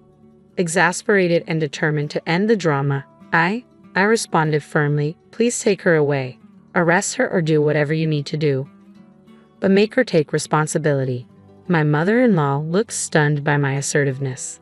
"How could you say something so heartless? I can't believe it. Just pay the bill. It's bad luck to have a family member arrested," she pleaded. But my resolve was unshaken. "I don't care. I'm not family, and I don't want to be associated with someone who's acting irrationally and causing a disturbance, I replied. With that, I turned to leave the restaurant, determined to let the police handle the situation. All I wanted was to distance myself from the chaos and ensure my mother-in-law faced the consequences of her actions.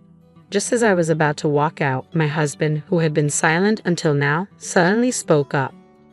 I understand what happened was awful for Samantha, but is it really serious enough to warrant an arrest? He asked, coming to his mother's defense. You're missing the point, I shot back. She's in trouble with the police because she tried to leave without paying and caused a scene. It has nothing to do with me. Or are you suggesting I should be responsible for paying for 7 people's meals when I didn't even eat? My husband fell silent, then walked past me towards the police and the restaurant staff. Anticipating his next move, I called out, if you're going to pay for her meal and compensate them, we're getting divorced. Think about that. He didn't respond to my ultimatum. Instead, he quietly took out his wallet. Feeling hurt and betrayed, I left the restaurant, walking back home alone.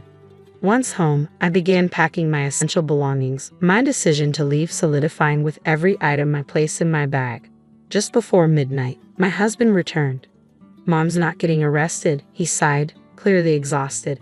She was in the wrong, but the restaurant said they'd forgive her if I compensated them and promised she wouldn't come back. I didn't have enough money, so I called my brothers to help. I'm so tired, he went on, recounting the night's events, his frustration growing as he noticed my silence. Finally, he saw the packed bags. What's with these bags? He asked, confusion evident on his face. I'm getting ready to leave, I replied, my voice steady. We're getting divorced. His face fell as the weight of my words hit him, and I knew the rift his actions had caused was too deep to repair. I told you that if you sided with her, we get divorced. You can't say you didn't hear me, I declared, my voice steady and resolute. My husband's face showed pure shock, his eyes wide with astonishment before his expression shifted, and he began raising his voice. What's happening? You've been acting so strange today. I understand that Mom did something terrible, but why does this have to lead to divorce? He exclaimed. I've told you countless times that I'm being mistreated, I countered, frustration seeping into my tone. Even with all the evidence and others backing me up, you still chose your almost arrested mother over me. Isn't it reasonable that I want to divorce someone who behaves like that? I've had enough. He continued to protest, but I barely listened. My mind was already focused on leaving the house and taking the necessary steps for a divorce. The very next morning, I went straight to get the divorce papers. When I handed them over to my husband, he made a dramatic show, lamenting how he didn't want a divorce. However, the moment I mentioned involving a lawyer, his reluctance disappeared, and he signed the papers. I sent them off immediately, marking the official end of our marriage. Finally, I felt a profound sense of freedom, reclaiming my independence. Soon after, my now ex-husband moved out and went to live with his parents. It turned out he had relied heavily on me for household chores, and without me, he struggled to manage on his own. The apartment quickly fell into disarray, and disliking the mess, he ended the lease and returned to his parents' home. A similar fate befell his eldest and third brothers. On the day my husband called them to help with the financial compensation at the restaurant, both encountered conflicts with their wives. Their wives had refused to pay for a debacle caused entirely by their mother-in-law. These tensions exposed deeper issues in their marriages, revealing a pattern of behavior far beyond my situation. However, both brothers chose to dip into their savings to help their mother without consulting their wives. This financial decision sparked heated disputes and strained their marriages, leading to serious talks of divorce. Ultimately, both brothers moved back to their parents' home, joining my ex-husband and mother-in-law. Like their mother, they refused to engage in any housework, preferring to rely on others. The entire family dynamic became the talk of the neighborhood, fueling endless gossip. Neighbors whispered about how the wives had allegedly abandoned their husbands, but in truth, they were simply standing up for themselves against a toxic family environment. In the end, my mother-in-law and her 3 sons, reluctant to grow up and take responsibility, found themselves all living together again, trapped by the very behaviors that had driven their families apart.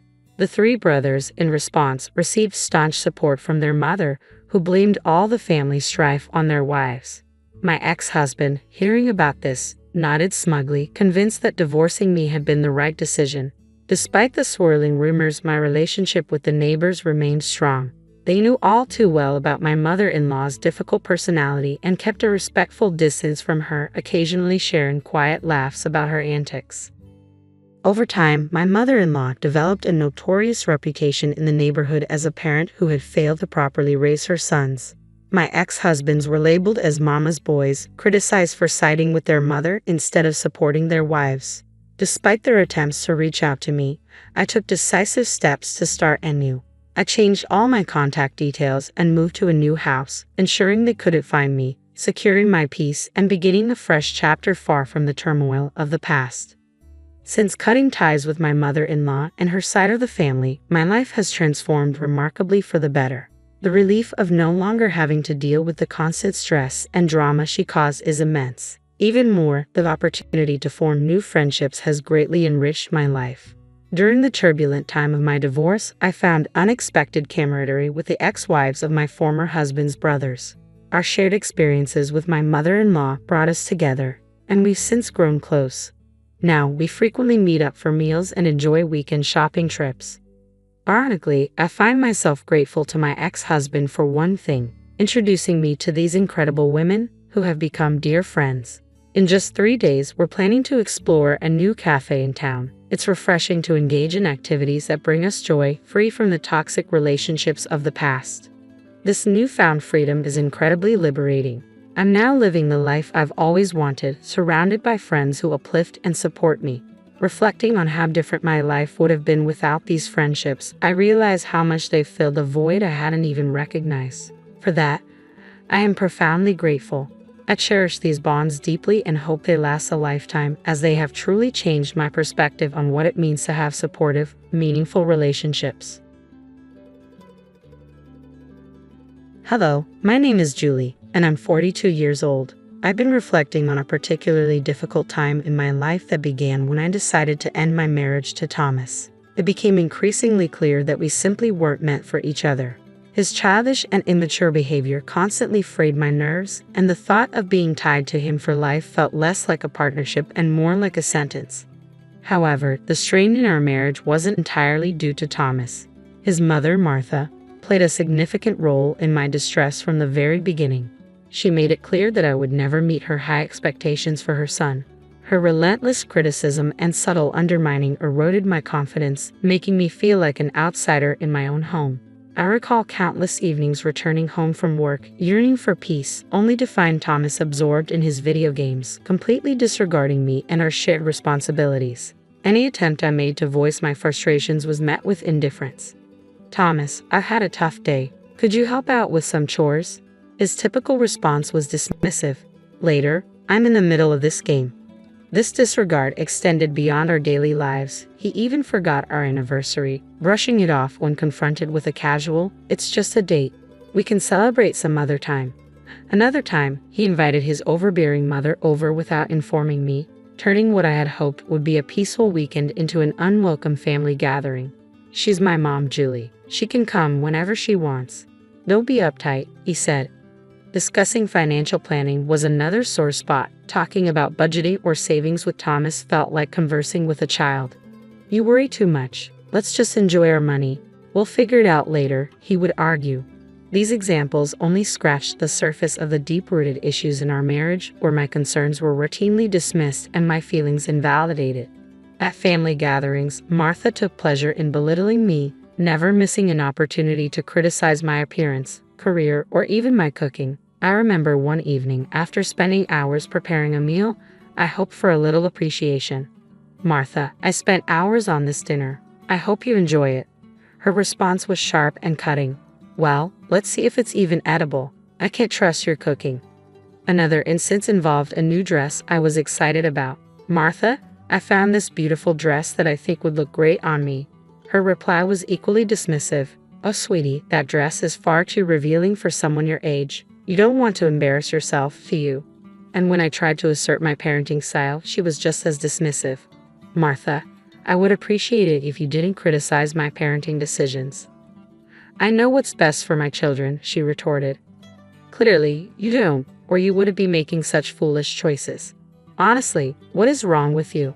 When I shared my efforts to adopt a healthier lifestyle, hoping for support, she belittled me.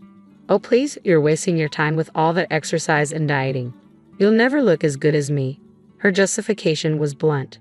Whenever I asked her to stop making snide remarks about me to others, she responded with, "I'm just telling the truth, dear. People should know what they're dealing with when it comes to you." Martha's constant belittlement and disparaging comments became a relentless source of stress, undermining any positive aspects of my relationship with Thomas. The breaking point came when I realized I deserved more than this toxic dynamic. It was a difficult decision, but I filed for divorce, seeking liberation from the emotional turmoil that had consumed me. In court, I laid bare the irreconcilable differences and the detrimental impact of our marriage on my well-being. As the proceedings concluded, I began to feel the weight lifting. Martha, my ex-mother-in-law, could hardly conceal her pleasure. She leaped up, a twisted smile of victory spreading across her face, reveling in the dissolution of our marriage. Her delight in my supposed defeat was as blatant as it was unsettling. Finally free from the shackles of a troubled marriage, I stood in the courtroom as Martha proclaimed triumphantly that she had won her son back. "I've won! I finally won!" Her declaration, soaked in delight, hung heavily in the air, igniting a surge of anger and indignation within me. How could she take pleasure in my pain, celebrating the end of my marriage as if it were her victory? I couldn't hold back my fury. With contempt lacing my voice, I confronted her, exposing the miserable and pathetic person she truly was. Instead of faltering, Martha only laughed, a cold, mocking sound that echoed through the courtroom. It was a cruel soundtrack to the closing of a chapter that had brought me nothing but distress. It served as a stark reminder that some people revel in the downfall of others, their joy twisted by bitterness. But her laughter only fueled my resolve to move beyond the toxicity that had walked out of that courtroom. I left behind the ruins of a failed marriage and a toxic relationship, determined to reclaim my life. I vowed to reclaim my life and pursue the happiness that had long eluded me. Martha's mocking joy highlighted the struggles I had endured and the inner strength I had discovered. No longer would I allow the judgments of others or the cruelty of those intent on belittling me to define my worth. I was determined to rise above the bitterness and embrace the freedom that lay ahead. With each step I took, I embarked on a journey of self-discovery and healing, committed to building a life that reflected my true value. The road ahead was uncertain, but I faced it with unwavering resolve. The path to happiness might not be straightforward, yet the struggles and hardships I had faced had forged resilience within me. It was time to leave behind the drama, toxicity, and emotional scars, stepping into a future brimming with hope, self-love, and the promise of brighter tomorrows. Unfortunately, the story doesn't end here. When Martha gloated about her victory, she expected to gain something tangible, something she believed she had finally secured. But fate had other plans. She thought she would inherit a coveted family heirloom, the stunning diamond orchid necklace, a piece with exquisite design passed down through generations and valued at millions due to its rarity and craftsmanship. Whenever Martha saw the necklace, her eyes sparkled with unmistakable greed. Yet, throughout my marriage to Thomas, it remained tantalizingly out of her reach. During our years together, Martha often suggested selling the necklace to fund more practical needs, but each time, I firmly rejected her idea. I explained that the necklace was not only valuable, it held deep sentimental significance as a vital part of my family's legacy. Despite her relentless attempts to sway my decision, I stood resolute in my commitment to keep the necklace within my family.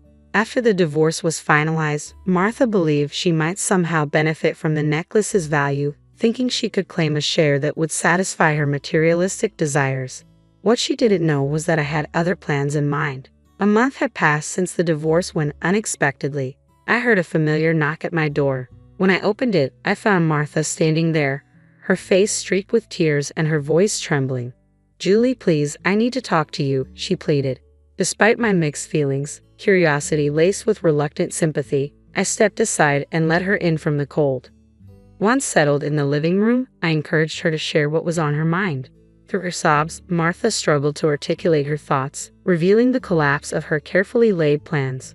"My plan, it failed, Julie. I thought I'd finally have what I wanted, but everything has gone wrong." With a hint of skepticism, I pressed her for details, intrigued by her apparent defeat. "What plan are you talking about, Martha? Why are you so upset?" Taking a deep breath, Martha tried to compose herself. I thought that after the divorce, Thomas would be entitled to half of the heirloom's value, she confessed. Her scheme had hinged on manipulating her son to secure a piece of my family's treasure, a plan now clearly in ruins. I thought I had triumphed, but then Thomas dropped a bombshell that shattered all my hopes. Curiosity mixed with a dose of satisfaction urged me to lean in closer. So what did Thomas reveal, Martha? I'm listening. Wiping away her tears, her voice filled with regret and disbelief, she said, "He told me he forgot to mention a prenuptial agreement he signed before we got married. It clearly stated that the heirloom, along with all your money, was completely off limits. I never stood a chance." I couldn't help but burst into laughter, a wave of relief and vindication washing over me. "Oh, Martha, you have no idea how much I anticipated this moment. I knew all along that your manipulative schemes would unravel." Martha's face flushed with a mix of embarrassment and anger. "You knew all along and still let me believe I had won? How could you?" Leaning back in my chair, a sense of triumph radiated from within me as I replied with a satisfied smile, "Oh, Martha, I didn't let you believe anything. You saw what you wanted to see. Blinded by your greed, I knew the truth would eventually come out." As the reality of her folly sank in, Martha's tears shifted to a mix of frustration and regret. She had played her hand, and it had spectacularly failed, leaving her with nothing. "I can't believe you signed that prenup," she said incredulously. "I was hoping to at least get some of your money after the divorce." "Martha, I signed the prenup precisely for situations like this. I anticipated a time when someone might try to take what's rightfully mine. You were never really about being the good wife, were you?" "How could you do this?" she asked, her voice trembling. "This isn't about being the good wife, Martha. It's about protecting myself and my assets from manipulative people like you. I had the foresight to secure my future," I explained, unapologetic. "But I need the money, Julie. I'm desperate," she pleaded, her desperation evident. "That's not my problem, Martha. You made your choices, and now you have to deal with the consequences. It's time for you to leave my house." "You're so cruel and selfish," she shot back. "I'm not the one who tried to deceive and manipulate for personal gain. You reap what you sow. Now please, leave." The room fell into an uncomfortable silence, punctuated only by Martha's sobs. The weight of her failed schemes filled the space, serving as a stark reminder of the consequences of her actions. As the reality of her situation dawned on her, Martha faced the painful truth. Her greed and deceit had left her with nothing. Despite her predicament, I remained firm, resolute in defending my rights and protecting what was rightfully mine. My experiences had taught me that trust and love should not blind one to the potential for betrayal. As Martha prepared to leave, her expression reflected a mix of anger and resignation, the bitterness of her choices hanging heavily in the air. With a resentful tone, she spat out, "You call me heartless. Martha, reflect on how you treated me throughout my marriage to Thomas. You were the one who was vindictive, cruel, and manipulative," I retorted. "You're exaggerating. I never treated you badly," she protested defensively. "Oh really? Shall I remind you how you purposefully excluded me from family events, belittled my achievements, and spread rumors about me? You seem to relish my distress." "I did no such thing. You're just trying to paint me as the villain." Martha's voice grew more desperate. "Enough of your lies and manipulation. Leave my house now, or I will call the police. I'm giving you an ultimatum," I declared firmly. "Please, Julie, just give me some money. I need it," Martha pleaded desperately. "You have 50 seconds to leave my property. This is your last chance." "You can't do this to me, Julie. I'm family," she protested. "Good riddance, Martha." As the seconds ticked away, her face twisted with anger, disbelief, and defeat. Realizing that her manipulative tactics had failed, she turned and walked toward the door. The tension in the air was palpable as she exited, leaving behind a trail of regrets and the consequences of her actions. A blend of relief and liberation washed over me as I stood tall, having cut ties with toxicity and reclaimed my independence. The next day, as if on cue, another figure from my past emerged, seeking reconciliation. "What do you want, Thomas?" I asked warily. "Julie, I need your help. I'm in a tough spot right now, and I was hoping—" "Save it, Thomas. I don't want to hear your excuses. You dare to call instead of facing me like a man? How cowardly can you be? I thought it would be better this way. Julie, please, just hear me out." "All right, Thomas. I'm listening," I said, bracing myself for what was to come. Why don't you start by explaining how you constantly belittled my ambitions, mocked my dreams, and made me feel like I was never good enough? Do you even remember any of that? I don't know what you're talking about, Julie. Sure, we had our disagreements. Disagreements. I interrupted, my voice rising. I call it emotional abuse. You tried to undermine me at every opportunity, hoping to break my spirit. Well, guess what? I'm done with it. I deserve better. Julie, please, I'm sorry for everything. I'm in a tough spot right now, and I thought maybe. It's funny, Thomas. I cut him off. You agreed to the prenup, yet here you are, begging and sniveling. Didn't you know what you were signing, or did you just assume you'd change my mind later?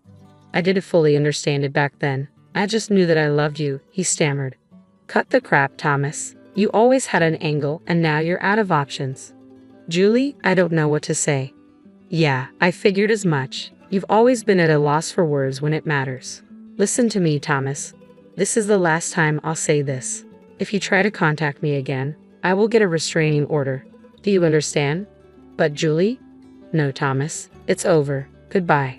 With that, I hung up the phone and deleted his number, feeling the sense of finality wash over me. I was finally free from both him and Martha, and the relief was palpable as I reflected on the journey I had traveled since the end of my tumultuous marriage. A profound sense of contentment washed over me. I found myself in a much better place both mentally and emotionally, as if a heavy weight had been lifted from my shoulders, allowing me to breathe freely again. Life had taken some unexpected turns, but now I was relishing the joys it had to offer, fully embracing my newfound independence. I ventured back into the dating world, meeting new people, and experiencing the exhilarating excitement of romantic connections. Throughout it all, I learned to value my worth and refused to settle for anything less than the love and respect I deserved. Beyond the thrill of new relationships, I found solace and empowerment in sharing my story. The journey I endured during my marriage inspired me to write a memoir recounting the trials and tribulations of my past. It stands as a testament to the strength I discovered within myself. A story of overcoming adversity and finding empowerment in the aftermath of a challenging life chapter. I unearthed a profound strength that serves as a beacon of hope, compelling me to share it with others who have walked similar rugged paths. My writing emphasizes the critical importance of self-love and the courage needed to escape damaging relationships. As I move forward, I can hear the distant rumblings of discontent from my ex-husband and former mother-in-law, their envy unmistakable as they observe my blossoming success and well-being from afar. Their miscalculation of my inner fortitude has left them grappling with the repercussions of their actions. While I've distanced myself from their toxicity, their attempts to tarnish my reputation persist. Martha and Thomas have made a few feeble attempts to discredit me, trying to drag me down to their level of despair. Yet I remain unshaken and undeterred, firm in my resolve to take legal action against their defamatory statements. Their provocations only fuel my determination to see justice served. This new chapter of my life is steeped in gratitude for the resilience I've discovered within and for the solid support system surrounding me. Encircled by friends and family who uplift and inspire me, they cheer on my transformation and motivate me to continue reaching for greater heights.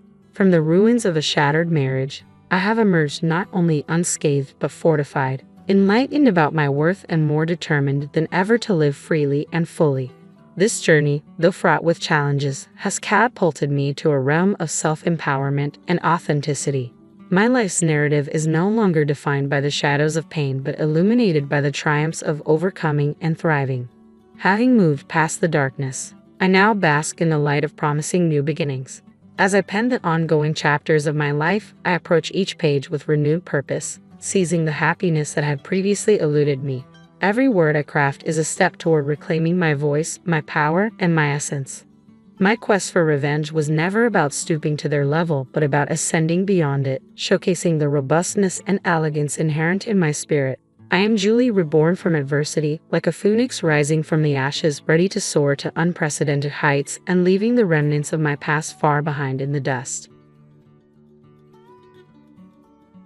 Receiving an allowance without having to do household chores might sound ideal at first, but living with my mother-in-law, Doris, adds complexities to what could be an easy arrangement. As a 34-year-old web designer, I've adjusted to the ups and downs of freelancing, but Doris's constant sarcasm often dims the perks of this lifestyle.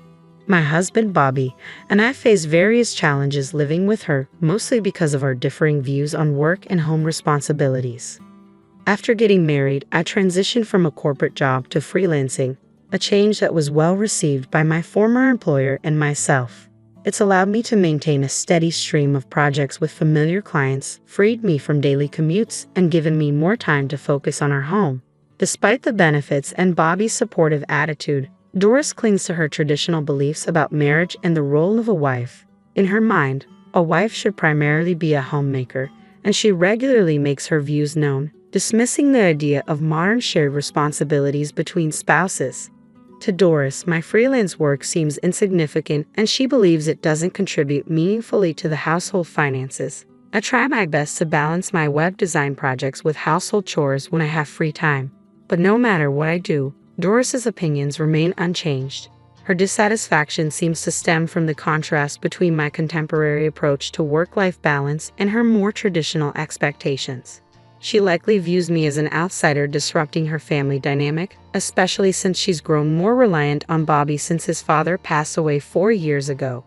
We live in the home Bobby's father purchased, which Doris now owns outright, thanks to life insurance settling the mortgage. This house serves as the backdrop for our intergenerational tensions, and navigating daily life here means managing conflicting perspectives while trying to respect both the old and new ways of family life. Despite the occasional tensions, the house, with its thoughtful design, comfortably accommodates our small family and provides me with the perfect workspace. It also doubles as a popular gathering spot for Doris's friends, many of whom have lived in the neighborhood for over 25 years.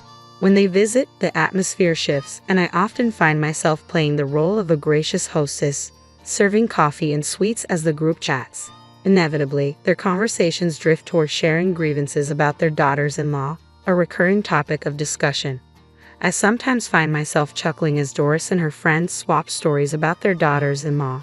One tale that always gets a reaction is about a daughter-in-law who frequently flees to her parents' home after minor disagreements, sometimes staying away for nearly half the year. They label her as financially reckless, shaking their heads as they recount how her behavior has left their sons bewildered and even brought debt collectors to their doors. These discussions, which often take place near my workspace, sometimes turn into a sort of informal competition, each woman trying to outdo the others with stories of their troublesome daughters-in-law. Praises for daughters-in-law are rare in these sessions. However, on the rare occasion that one is commended for efficiently managing the household while holding down a job, Doris's reaction is always the same: sour. She dismisses such efforts with a casual wave of her hand, reducing my own freelance work to nothing more than a side gig. Even as the room fills with laughter, the blend of humor and critique reveals a lot about the generational divide in values and expectations surrounding family roles. These moments make it clear just how challenging it can be to reconcile traditional views with modern family dynamics. Amid the lively discussions and laughter that echo through our living room when Doris hosts her friends, my job often becomes the subject of scrutiny. Doris loudly questions the value of my work, openly wondering how much I actually make. This shift in the conversation inevitably leads to a discussion of the spending habits of daughters-in-law, with sharp contrasts drawn between their spending and the old-fashioned belief that the husband's income should be the family's primary support. The room always bursts into laughter, finding humor in the seemingly outdated nature of such expectations, even as these beliefs still linger in the background. I often feel overwhelmed by the repetitive stories and outdated views expressed during Doris's gatherings. To cope, I slip on my headphones and try to drown out the constant undercurrent of belittlement aimed at modern daughters-in-law, myself included. One evening at a family dinner, when Bobby suggested buying a new car, Doris immediately questioned why he needed my approval for such a decision. Despite Bobby's efforts to explain that we make major decisions together as a family, Doris insisted that since he had the driver's license, he should choose whatever car he wanted without my input. Caught in this tug of war, I tactfully deferred the decision back to him, a moment that perfectly encapsulated the complex dynamics at play in our household. Bobby, raised to value mutual decision-making, consistently seeks both my and his mother's input on major choices. Meanwhile, Doris, shaped by her late husband's more patriarchal approach, clings to the belief that such independence is normal. Every time Bobby asks for my opinion, it irritates her, leading to accusations that I'm too controlling. This recurring theme in our interactions reveals the tension between traditional and contemporary values in our family life, highlighting the difficulty of balancing respect for the past with the realities of a modern partnership. Struggling to respond to Doris's criticisms, I've come to recognize that I do tend to express my concerns rather than make decisions unilaterally. But my dismay grew when, during a recent argument, Bobby sided with his mother, blaming my vocal nature for his habit of consulting me before making any decisions. Several months into our marriage, it became clear that he rarely defended me in front of his mother. Even in private, his apologies and assurances that he prioritized our relationship started to feel hollow. This realization deepened with the car buying incident, which cast a long shadow over our relationship. Bobby, who had initially seemed considerate, ultimately failed to support me in front of his mother, raising serious doubts about our future together. I began wishing he wouldn't mistake his indecisiveness for kindness and hoped Doris would be more direct in her communication. A month later, Bobby's new car finally arrived. He and Doris were thrilled, inviting me for a celebratory drive. But the mood quickly shifted when the cost of the car was revealed, a staggering $300,000. This impulsive purchase, made without any real discussion, felt like the final straw in an already strained dynamic. I confronted my husband about the financial implications of such an extravagant purchase, but he brushed me off with dismissive responses, casually suggesting that we could just take out a loan. Doris immediately jumped to his defense, scolding me for questioning the expense. According to her, I had given Bobby the freedom to make his own choice, so why was I complaining now? Frustrated, I asked how we could possibly afford such a luxury, but Doris cut me off sharply. It's not like you pay for anything, so you have no right to complain. Feeling utterly unheard and marginalized in decisions that directly affected our shared life, I was left grappling with a sense of isolation in my own home. It became clear that my input was undervalued and that financial decisions were being made with little regard for joint consultation or responsibility. As I tried to assert my contributions to the household through my freelance work, Doris's reaction was unusually harsh. She scoffed at my efforts, dismissing my income as a little side job that couldn't compare to Bobby's substantial salary of over $130,000 a year. Her disdain was palpable, and just as I was about to defend myself, I noticed my husband had silently withdrawn from the confrontation, leaving me alone to face his mother's harsh words. After enduring this kind of treatment for too long, I finally reached my breaking point when Doris snapped, "A daughter-in-law, like you should just get out." Her words hit me like a slap in the face, not just an insult but a total dismissal of everything I had tolerated. Angered and deeply disappointed by Bobby's indifference, I turned to him and blamed him for the escalating conflict, knowing it stemmed from his chronic inability to stand up for me. Fed up, I said firmly, "Understood. Then I will leave." I walked to my workspace, gathered my computer and essentials, and prepared to leave. As I crossed the threshold, I informed Doris that I would return later to collect the rest of my belongings. Her angry gaze followed me, and just as I stepped out the door, she shouted after me, "When you step into this house again, it will be to sign the divorce papers." Her abrasive words echoed behind me, something I had never expected to hear, and they stunned me into silence. I sought refuge at my parents' house, shaken and unsure of what to do next. The moment my mother saw me, she knew something was wrong. She asked gently, "What happened?" Struggling to articulate the full weight of the events, I stood there, lost for words, feeling the heaviness of everything I had just walked away from. I shared my regrets with my parents, expressing how much my husband had changed from the man who once cherished me deeply. Talking through the situation brought some relief, and with no children complicating matters, my mother gently suggested I consider divorce sooner rather than later, especially since I was financially independent. Over the weekend, with my father's support, I began taking the necessary steps toward a new beginning, contemplating a future that, though uncertain, promised peace and self-respect.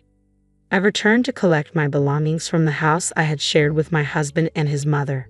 Both of them seemed to avoid any final confrontation. Standing outside my husband's room, I spoke softly, "You took care of me for a long time. Can you sign the divorce papers?" I slipped the documents under the door, and soon after, I heard his indifferent reply, "I've signed them. We're done here." Retrieving the signed papers felt like a hollow victory, marking the end of our marriage. I left without a word to my mother-in-law, carrying the deep sadness after 3 years in that house, a place with only a handful of happy memories.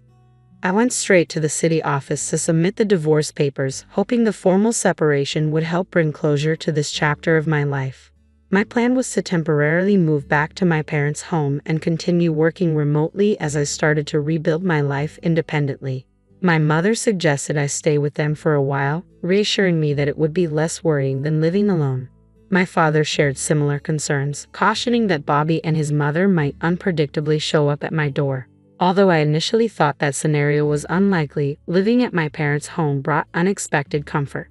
Thankfully, my job's flexibility allowed me to work remotely, and I extended my stay with ease. 3 months passed, and as Bobby and his mother slowly faded into distant memories, an unknown number suddenly appeared on my phone. Initially hesitant, I considered it might be a mistake or an unwelcome reminder of my past. After several persistent calls, I finally answered, only to hear my ex-husband's frantic voice on the other end. "Why didn't you answer the phone earlier?" he asked, sounding confused and somewhat panicked. Prepared to end the conversation quickly, I calmly replied, "There's no reason for us to communicate anymore," making it clear that I had moved on and had no interest in reopening old wounds. I was about to hang up, but his next question caught me off guard. "Wait a minute, why isn't my smartphone working?" he inquired. With little interest, I suggested he contact the phone company, but then a thought struck me. I asked if he had been making regular deposits into the joint bank account we used to share. Previously, we both contributed to this account, my steady salary along with his more variable income from selling health products, which was often insufficient due to its performance-based nature. Normally, I topped up the account at the end of each month, but for the last 4 months, only his contributions had been made. It dawned on me that I had left in the middle of the month, and the payments for the new car loan might have already begun. My ex-husband fell silent as the realization hit him. Calmly, I stated, "I've been managing our household expenses with my income until now. From this point forward, you'll need to take care of your own living expenses." Internally, I wanted to tell him, "You reap what you sow," but I held back and quietly ended the call. Reflecting on the situation, I realized that my ex-husband had never fully disclosed his actual earnings to his mother. She seemed unaware that our household had been primarily supported by my salary after we got married. Perhaps he was too embarrassed to admit that his wife was the main earner. It was clear that basic utilities like electricity and water shouldn't be disrupted so easily, which pointed to a deeper issue of financial mismanagement and lack of transparency. One of the many problems that had plagued our relationship. The fact that his mobile service was the first luxury to go was telling. One holiday morning, the house intercom buzzed insistently, signaling an issue at the door. My father responded sternly to the visitor, "We don't want to be involved with you anymore. Please leave." Sensing the gravity of the situation, I hurried to the entrance alongside my mother. Through the intercom, we heard the familiar voice of my former mother-in-law, pleading for a moment to talk. As I faced her just as my father had predicted, anger was evident on her face. She immediately launched into accusations, blaming me for not making the usual monthly deposits, which she claimed had led to their utilities being cut off. We were all taken aback, unsure of what she meant. My ex-husband attempted to step in, saying, "Mom, stop it. Doris is no longer involved with us." But his mother brushed him aside, continuing her tirade. "Bobby earns $7,500 a month. How could this happen?" she exclaimed. Her fury revealed the depth of their financial disarray, and in that moment, it became clear just how much they had relied on me, both emotionally and financially. I responded quietly, correcting her. The $7,500 was my income, not Bobby's. Shocked by this revelation, she turned to my ex-husband, who reluctantly admitted that his actual take-home pay was far less. My former mother-in-law looked at me in astonishment, unable to comprehend the truth. I explained that my income came from a steady job, not just an allowance. She then turned to Bobby and asked again about his earnings. He sheepishly confirmed what I had said, his own contributions amounting to about $1,500 monthly. After a moment of stunned silence, she made an astonishing proposal. "Doris, how about coming back?" It seemed ludicrous that she would ask me to return after insisting I leave in the first place. I refused firmly, making it clear there was no going back to the way things were. "We're already divorced," I stated bluntly, "and this is no longer my concern." Despite my clear refusal, she persisted, insisting that everything could be resolved if I just reconciled with Bobby. My father, growing increasingly impatient, spoke in a forceful tone. "Leave now," he demanded, "or I'll call the police." They left in a hurry, almost stumbling as they exited, my father sternly warning them never to set foot in our home again. Reflecting on the encounter, my mother was visibly furious, but my father's indignation was even more pronounced. I felt a deep sense of relief that we had finally severed ties with such unreasonable people. As time went on, I learned through a mutual acquaintance of Bobby's that his hardships had only deepened. He was forced to give up his parents' house and the land, moving into a modest apartment with his mother. The new car, which was rarely used, had been sold off to settle the remaining loan. Even after clearing his debts, Bobby continued down a path of financial irresponsibility, squandering what little he had left on gambling. Eventually, his whereabouts became unknown. Meanwhile, my former mother-in-law was diagnosed with dementia and now resides in a nursing home. On a brighter note, my career is thriving, and I am living independently. Recently, I started dating a colleague who is well aware of my past marriage. Unlike Bobby, he is dedicated to his job, financially responsible, and doesn't depend on his spouse for income or engage in reckless spending.